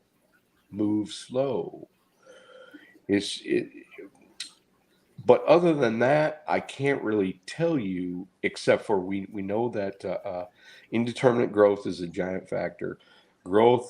Quick growth to sexual maturity is a factor as well. And also, and since we started introducing fish into areas that they didn't live before that, it's kind of skewed our understanding of this, because some of the flatheads in a new water situation will grow relatively like 20% faster or even 30% faster, reach sexual maturity, and then slow way down. But we do know one thing. Sexual maturity sometimes happens at 26 inches in some bodies of water. Sometimes it happens at 30. Sometimes it happens at 36. But as you go, once they hit sexual maturity, it's kind of a slower, like to 36 inches, it may have only taken them 12 years to get to there. So that's 4 inches a year, 3 inches a year. They're going to grow relatively quick when they're on the plankton. They're going to, and then they'll go through that middle period where they're not growing that fast. And then all of a sudden they're going to start eating bigger fish. And then there's going to be a big growth spurt. Sexual maturity happens and stuff slows down pretty fast. But by the time they hit on 6 different studies that I've looked at across the United States, once they hit about 40 inches, it's like infinitesimal, maybe 3/4 of an inch a year. And then by the time they hit 50, it's a little bit slower than that. But by the time they hit 70, it's still 3/8 of an inch a year, whatever. So if you're catching any fish over 48 inches, wherever you're at, it almost doesn't matter what. It's an old ass fish. Right. That's all I can say for sure. Wow. Sorry, I fish nerded out on you really hard. Actually, you did good, but would you believe we've been going on almost 3.5 hours? Wouldn't surprise me at all. No, it's like every time you come up here, we have a good long. And it show. goes by so fast because I there's know. so much to talk about. I mean, there's things I haven't I mean, I've done a lot of live shows. There's things I have not ever said on a live show or a seminar that we're talking about because people have great questions. We're gonna We caught talk catfish in about the again. mud, and they would not bite. We turned on a thumper and caught 5 cat. Yeah, Robert, I'm see, and I would love to talk about all the weird stuff because I've experienced some of it myself, but I really haven't been able to quantify. Let's go 3.5 hours. Oh, it's pontoon Jody. Most flatheads hit the bait and back away. I truly believe that most of them do if you're fishing, if your normal fishing is to fish where they live. If you're fishing travel zones, I wouldn't say that I agree with you or I on this. Travel zones, they seem to come up and turn and go when they're active, but you're just not going to catch as many fish if you're waiting for flatheads to be active because they're just not active more than about an hour or two a day. So yes, that's a complex. There is not one thing about flatheads that's a simple answer. There isn't. No, flatheads are more difficult, and they're not And they are. And crossbred ask fish. They're a almost unique any. fish. I used to talk to the absolute best tournament team in the nation. And they were top 5 no matter where they went. They were awesome. And the head guy said, I'm never targeting flatheads in a tournament if it means anything. He's like, they're too picky. It's too difficult. One day they're on, the next day they're off. He's like, I can't figure the flatheads out. And I said, I'll help you figure those out. I said, do you have about 10 years? He goes, no. I said, okay, whatever, Like you said a while back, flatheads, they feed until they get full, and they'll sit there and wait until they get hungry again before they'll feed again, and that could be days, weeks, and months. And I'm not so sure that that's even correct. That's simple, but I'm not so sure that's even correct because I have literally had flatheads in tanks that didn't eat for 7 days. I introduced food and they didn't eat for another 3. And I know they weren't full. Right. But all of a sudden, all of them in the tank eat everything in sight. And you go, what? Because I thought it'd be impressive. I'm just going to kind of starve them a little bit. It wasn't concentration camp. The water was fairly cool, but it wasn't hot. And I thought, you know what? I'm having friends over next weekend. Because you never knew when they were going to eat. Sometimes they'd eat 1 or 2, and it was kind of fairly not that impressive. So I thought, okay, I'm going to have them in this 150-gallon tank in my living room. I'm going to have a 20, and I'm going to have a 30. And I'm going to feed them some stuff, and it's just going to go off, and my friends are just going to love it. Right. So I did that a couple times and the bait swam in front of their face and they didn't even care. And this is like after 2 days. So I'm like, okay, next time, 4 days. I'm going to wait 4 days. And they still swam in front of their faces. And I'm like, next time it's 7 days. And they still did. Sometimes they did, but they never. But one of those times, in like a month, they were going to go absolute ape, and they're going to everything in sight. It's barometric pressure and moon phase, and you would think that, but here I've got them in a controlled environment. It's 72 degrees in my house. They're not getting barometric pressure very much because that's on the outside of the house. Mine's pretty stable on the inside, but yet I can't figure a flathead bite based on time since they ate last. I couldn't figure one on barometric pressure. I couldn't figure one on this. The only thing I could figure it out is if there was a storm coming and I opened up the doors and then it was balls out. I can attest to one thing I figured out. When I first started this 200-gallon aquarium, I caught a 5-pound flathead. I put him in there with 16 bluegills. Yep. He didn't eat them for the first month and a half. Isn't that weird? And at 3 o'clock in the morning, my live well came alive. Mm-hmm. That water was splashing, boiling, going everywhere. Dude, flatheads are freak shows. Yeah, I am Joe Ziegler. I'm trying to quit smoking. And so, it's been a little rough for me because I've had, I'm kind of an addictive personality, if you guys didn't know already. So I started smoking when I was kind of young, and I just use it as a crutch because it just settles me down. And so yeah, a friend of mine put me on that, and I'm like, well, at least it doesn't have tar in it. So I'm like, yeah, that's good. So anyway, Avid, I would say that flatheads are the most enigmatic as far as bite schedule. They're not enigmatic as far as their overall movement schedule. I've got that pretty figured out, but I can, even if,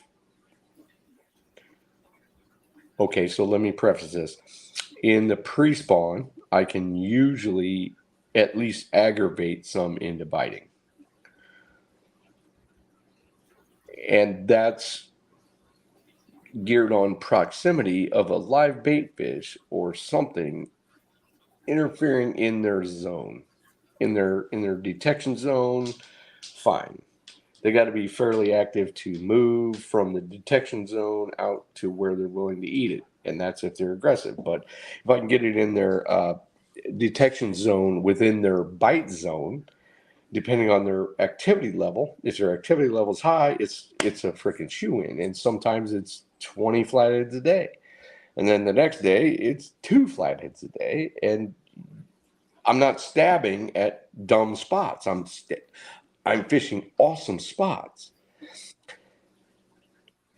But it's pretty much up to them whether they're going to come and eat something with any sort of a predictable regularity.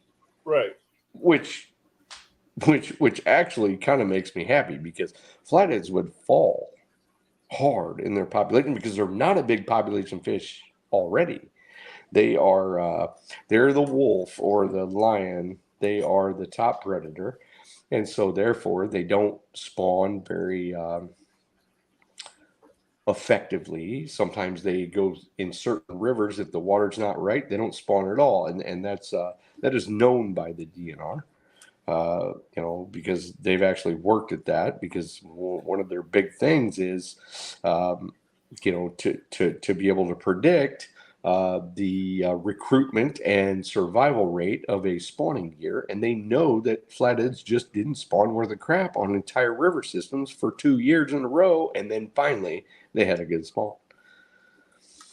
I can catch. That's what my son uses. I smoked years ago. I went dipping and never looked back. You know what, Joe? I would, but the dip bothers the crap out of my throat, like down in here for some reason. It kind of like tickles my throat a little bit, probably because I have a little bit of an allergy to stuff. I would much rather do, I got friends that they switched from smoking to like the pouches and stuff, and I tried it. It just doesn't work too good for me. I get like a scratchy throat. I don't like it, but I mean, this is pretty gentle, and you can actually step down on the nicotine level and all that stuff. I've been fishing the Kaskaskia River. Yeah, I have got the blues figured out on the Kaskaskia River, and I'm still trying to work on the flatheads. Well, I am going to take a quick break, talk to the people. I'm going to take a quick break. I'll be back, and then we'll get ready to talk about the future of the Kaskaskia River in the upper stretches, because I happen to have a little inside info on that. All right, I'll be right back. All right, I'll be here.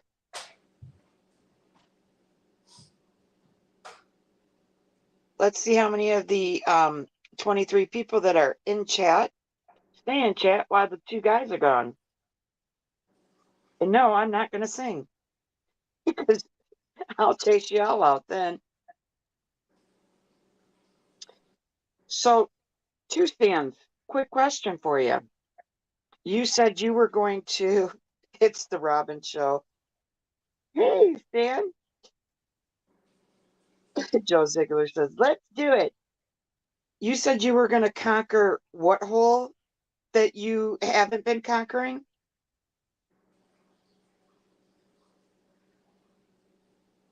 It was back in when he was doing the river talk.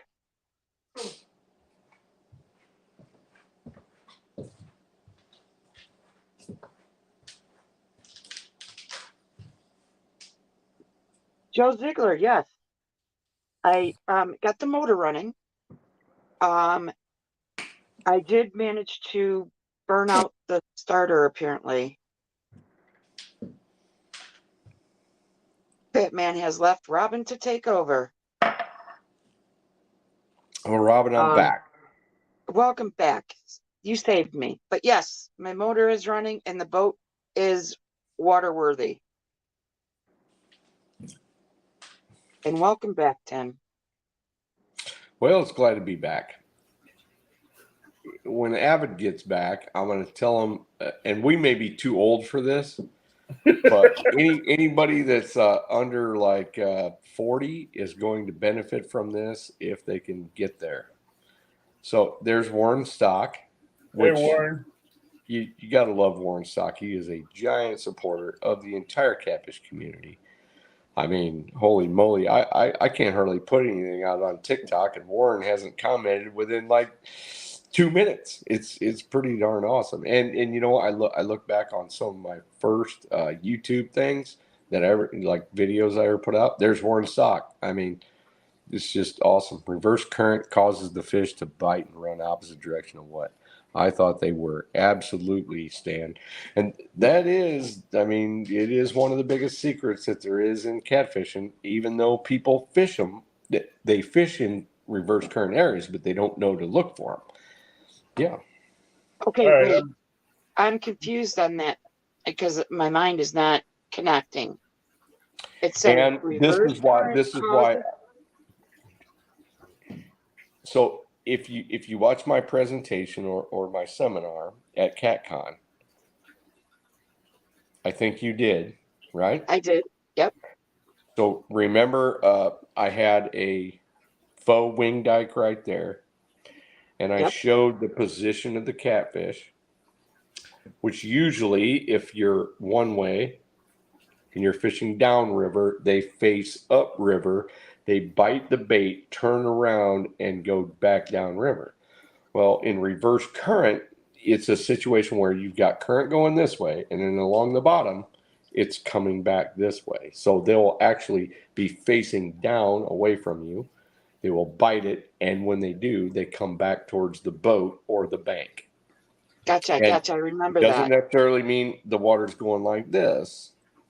Okay, it's going like this, it's going down, and there's something along the bottom that it's reversing the current back towards you. And I catch probably 60 to 70% of my giant fish in areas almost exactly like that. And I would have to say, if Danny Stone is still in here, Richard probably most likely caught his giant in that same situation because they explained it to me. And, you know, it wasn't all that long ago that I didn't understand the dynamics of what was going on. I just understood that big fish were acting goofy to me.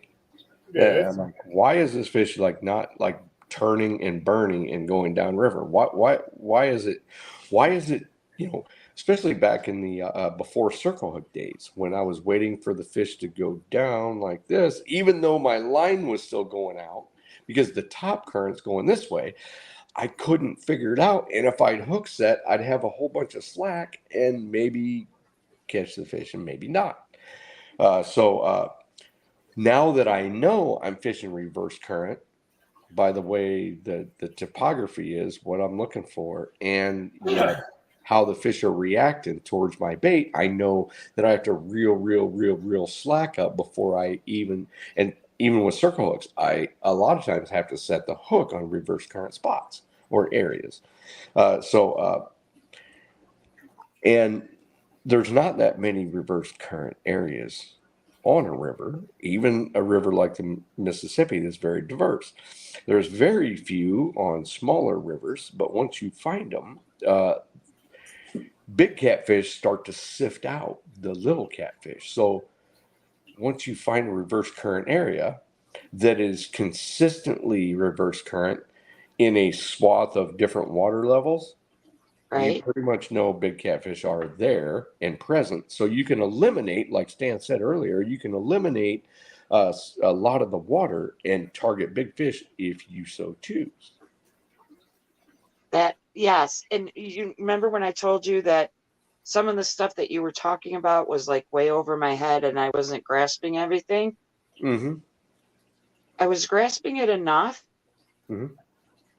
but it wasn't enough for it to stay in my front mind It has because to it took click. you to, It has to click with experience too. yes. Remember that one. As soon as you can put something together that you've heard that is kind of confusing, but yet you get real world experience with it, then it clicks, and that's what I call epiphany moments. Those are the things that have changed my life forever. Except for I didn't have anybody to hear them from. I had to dream about them and think about them myself, as in like almost like theoretical physics. So you got to go, okay, this is possible, this is possible, this is possible, this is possible, and then, but yet I have to experience it to prove it because I can't, I can't reproduce it if it just happens, and honestly, if I would have heard myself talking, like just today, put me back to like 20 years when I was like 20 years old, I would have had trouble because I didn't have enough experience on the water to actually see that. I would have thought it was interesting, and I may not have understood it, just like you're saying. Right. And I'm new to being a boat angler this year. Oh versus boy, that bait. is awesome, though, isn't it? It's like a whole new world. Now, two stands, I can relate to that because on the Kaskaskia, I know I have lost 4 good-sized cats since I started fishing it. And guess what, fellas? You don't have to lose any of them. It is how you react to the bite. Because I was in your shoes 20 years ago and I lost a lot of fish in reverse current. I was like, what? I just didn't react fast enough. I was like waiting for the fish to do something. But once you know you're in it, you go, reel, reel, reel, reel. Matter of fact, if you go back and watch our lives where Sean lost those 2 giants, actually, specifically the one that actually passed the boat and hit the anchor rope, same thing, because he was expecting the fish to do one thing, and I failed at telling him exactly what to do, even though telling somebody and experience is 2 different things. Sometimes they do good, and sometimes they're like chasm like this, but he swears to me that if he gets a reverse current giant over 100 pounds, we're going to land him. If he can do that, I'm telling you, we're in it, because if the water conditions are right in the beginning, we got a shot at landing 2 fish over 100 pounds this year. That would be awesome. I know in my case, on 2 of them, I overreacted. Yeah, and sometimes you can. I've done the same thing. I'm telling you. Yeah, so yeah, it can be. It can be. And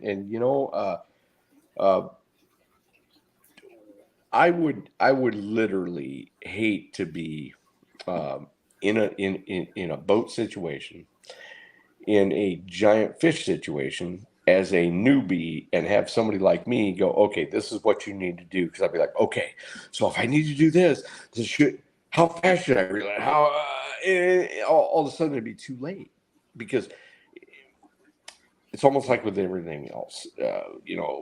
Good volleyball players, nobody, I mean, yeah, they told them how to do it, but it is practice. Practice makes perfect. So I don't ever expect that anybody in my boat to do everything perfect. I never get angry. I never get like whatever, like, oh, geez, how did you miss that? No, I know exactly how you missed that fish. I've done it myself.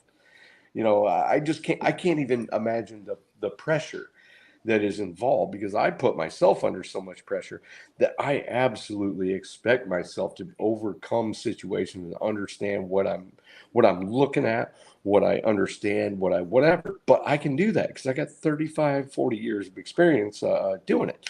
But and I should preface this too. Like, I used to have to vet clients back when I guided. I took very few down to donkey waters, really, because it's tough, it's rough, we're going to spend a lot of time, and all kinds of things can go wrong. So I'd be like, so what do you want to fish for? People are like, I want to catch 100-pounders. I'm like, well, okay, so then how long you been doing it? Blah, blah, blah. So I'd be like, okay. So most of them I'd be like, well, we're going to have to start in the 20-pound water. You know, I mean, it just is. You know, especially back in those days, because I was less prepared. I was doing like the 100-pound fish on something I should not have tried to land 100-pound fish on. I was I've doing been stuff there. like I've done with, that. with terrible tackle and too small in this and too, yeah. I'm like, yeah. I mean, holy moly! My really good friends got trial by fire years ago, and that's some of those trips were disgusting. We hit onto some giant fish, and they peeled, dragged off, and they ran to the boat. They did all this stuff, and they still ended up breaking the line. And, you know, it wasn't until several years later, I'm like, okay, settle down, reel, wait, reel, wait, and, you know, let them run, blah, blah, blah. Yeah, some of those guys they weren't even that old, and they were getting all wore out.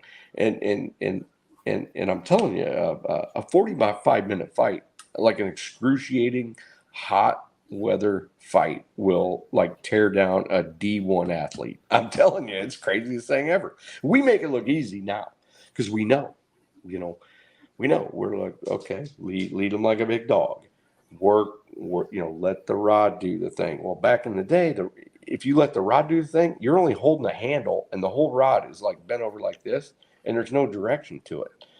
And he just strips line off in that really fast current, opens his mouth, and goes even farther. And you're down to the where you can see the metal on the spool. And you're like, oh my God, what am I gonna do? And you just thumb the spool at the last minute. It goes, and it stretches for like 20 yards until it goes tink. And you're like, I worked half the season to get a monster of this magnitude. And everybody like hates themselves, but they remember it, Chris. They're like, remember when that happened? Remember when it got spooled up there? You know, and a lot of people are like, oh, that had to be a shark. I'm like, no. I remember those days. Yeah. Two Stan says it's like judging the right speed of current blue cats feed in. Now I can see it. I think Stan 3 could always see it, and it's possible, Stan, because you know, Stan 3 kind of went into it when we all were talking about the importance of this and the importance of that, and then and some people are just going to gravitate towards it.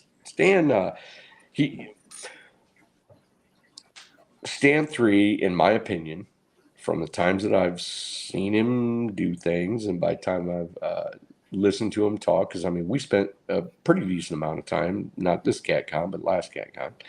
He seems to have a fairly high river fishing giant fish type IQ, and that's not putting anybody else down, because I don't think he had like developed his early years based on like other fish, like a lot of people have, and then try to do the transition over to big fish. I think he like kind of started there, and that's kind of worth its weight in gold as far as fast forwarding your knowledge into being able to, and plus the fact he lives like right next door to like one of the biggest blue cat factories that there is, and he can just like kind of go there. So nothing wrong with that. I think it's awesome. Now, you said you were going to enlighten us on the future of the flatheads on the Cascade. Oh, yeah, it's the blues. Or the blues. Oh, so nowhere in the state of Illinois did the DNR agree to stock blues into a actual river system. Well, now they have. Since they've had enough data based on fishermen that would actually fish for big blues into the 3 power plant lakes that we have that are landlocked. That right. There's no real water coming in. There's no real water going out. So I thought immediately in like 2007 or 2005 that Lake Shelbyville would be perfect for blues. Now, if you've ever put a boat on Lake Shelbyville, there is tons of deep water. There's tons of almost straight down ledges that almost no fish is utilizing, and the shad population is freaking ridiculous. All the way from Sullivan all the way down to the dam. It's just ridiculous, right? So I'm thinking, oh, blue cat should be in here, but none of my DNR buddies agreed because they were stocking it with muskie.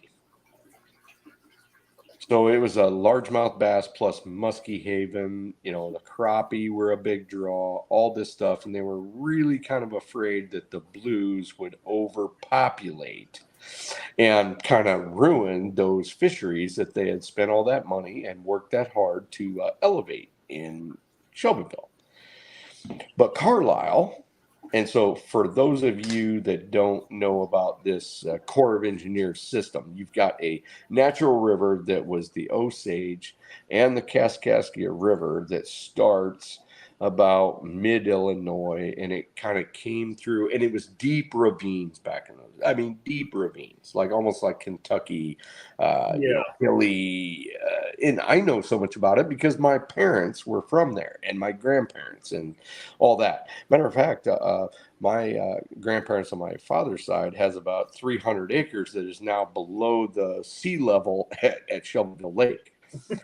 At Coon Creek, and they actually had to purchase that and blah, blah, blah. So there's houses and there's roads and there's whatever. It's all submerged into Shelbyville Lake. And so it's not that far with the regular. So the Osage and the Kaskaskia form become the main Kaskaskia after Shelbyville Lake. So below Shelbyville Lake Spillway, it becomes the main Kaskaskia, which there it is fairly clear and rocky. It is more of a flathead / smallmouth / musky river below Shelbyville until it gets pretty much past about Cowden or, you know, about there. And then it turns back into, you know, channel cat / walleye / you know, whatever. And then it gets more like Flathead River before it empties into Carlisle Lake. And Carlisle Lake, if you look at the map, it's not a finger lake. It has less topographical or super shoreline than Shelbyville does, but it's a big, deep lake basin. Okay, I've had my boat on it only twice. I don't really fish down there, but I did know that if they wanted to put blue cats in there, it'd be pretty fantastic. So after the Carlisle Lake spillway, then it is the Kaskaskia River, which then dumps into where avid fishes. Okay, so blues could not come from the Mississippi. Couldn't come from the Mississippi and then skip up into Carlisle Lake and then go into the Kaskaskia and then be at the spillway or skip up into Shelbyville Lake. But what they did decide to do is finally they decided to stock the brood stock, which they always do, and then fingerlings into Carlisle. So you got Kaskaskia falls down, which they can't, there's no fish that can go under it or whatever. They'd have to like climb like 80 feet and like be miracled up into Shelbyville. But that dam at Shelbyville is going to, in a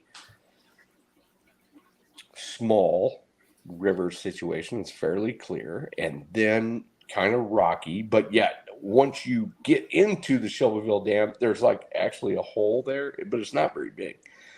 So at some point, there's going to be big blues that come from Carlisle Lake, make that journey all the way up through the Kaskaskia River and end up at the base of Shelbyville Dam. And so at some point, people are going to be like, I can fish for giant blues here at the right time. Now, we all know one thing, too, that those deep Corps of Engineer lakes, and I would especially want to explain this to you, Avid, the timeline on flatheads is actually a month off because those things spill from like below. So it's like, even in August, it's pretty darn cold, clear water. So our pre-spawn, where you and I are at on the normal river, is usually about June to mid-June. Theirs isn't till like late July, August. So that's when I would go there to target flatheads. But if I could go up there and tie off to that wall and not leave for 3 days and have a shot at 50, 60, 70-pound blues and 50, 60, 70-pound flatheads, I'd be like, oh my God, I'm never leaving. Now, it's going to take a while. How long? But at some point, these people got lucky. So Mr. Murillo says, I love watching and listening to him. I look forward to seeing him fish the next few. Yes, that is going to be awesome, Mr. Murillo. And if y'all don't know Mike and Mr. Murillo, he doesn't get he like usually stays in the typing. He is a great guy. I will tell you that. I've met him in person and I know these things. You know, he's one person I want to meet besides you and Sean and Palmetto. And you know what? And you should. And both of them are great guys. But then again, I'm kind of biased. Tim, I got to meet Mike, and I got to meet Kevin. Did you meet Along Sean? with a few of other. But I'm lucky because CatCon was an amazing experience. We're all lucky to have met each other. I would say that 100%. Because I'm not. Go ahead. Matter of fact, I was hoping to see Abbott at this CatCon because he's not all that. Matter of fact, you're closer to it than me. Well, I had surgery this year. Oh, I'm sorry. I had to get cataract surgery this year. Oh, all right. Maybe next year. That's why you don't see me with glasses on anymore. Ah, I have cataracts starting, but they're not ready to do anything about it, so I got to wear these. Let's see what they did with mine. They took out the lenses and took out the cataracts and put in new lenses. It's amazing. Hey, Jose. Well, Epic, it's been a good night, and we're gonna have to get you back up here. Yeah. Everybody's falling off the wayside on us. Okay. Well, I get it. What time is it? It is 11:58. It's only midnight. It's 1 a.m. I would keep going, but everybody else is falling off. All right. Shut this down, and then we'll go in the backstage, and we'll talk about some stuff that I would never talk about in, like, open chat. How about that? All right. Everybody, it's been a pleasure. We'll have Epic back up here in the future again. Check us out tomorrow night when we'll have Catfish Dog up here with his Run-A-Fish commercials. Tim, you might want to listen into that one because I know he's got some good commercials he's written. Yeah, I am not going to be home until probably midnight tomorrow. But he's got some awesome commercials that he has written for Run-A-Fish. Really? That's awesome. And I'll tell you what, when you get the link, just text it to me. Because I swear to God, I have like probably 200 notifications on YouTube I haven't even been able to look at yet. I have the link, and when we go live, I'll text it to you. Okay. I'll send it to you off the phone. Good deal. But he writes his own Run-A-Fish commercials, and it's awesome. Nice. I can't wait to meet a lot of the new people. Ooh, look at that crazy hair.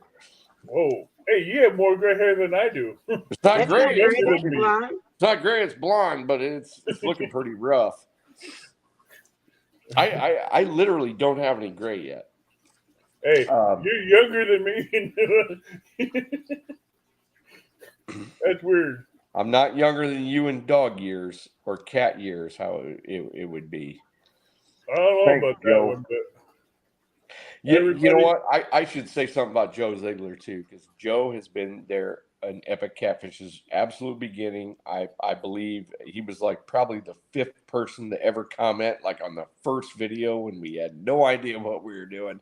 And he's in every live show. I just love it. Oh, yeah. I do too. And he's very, very knowledgeable and polite. Yes, he's always been a good Yes, dude. he is. I've never seen Joe Ziegler go sideways ever. No.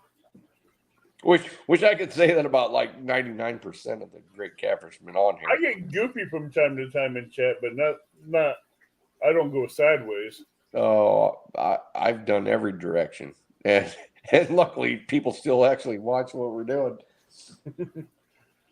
All right. Well, that being said, everybody, good night, and we'll see you tomorrow night at 7:00 Central Time. Peace out, everybody. Have a nice night. Tight lines.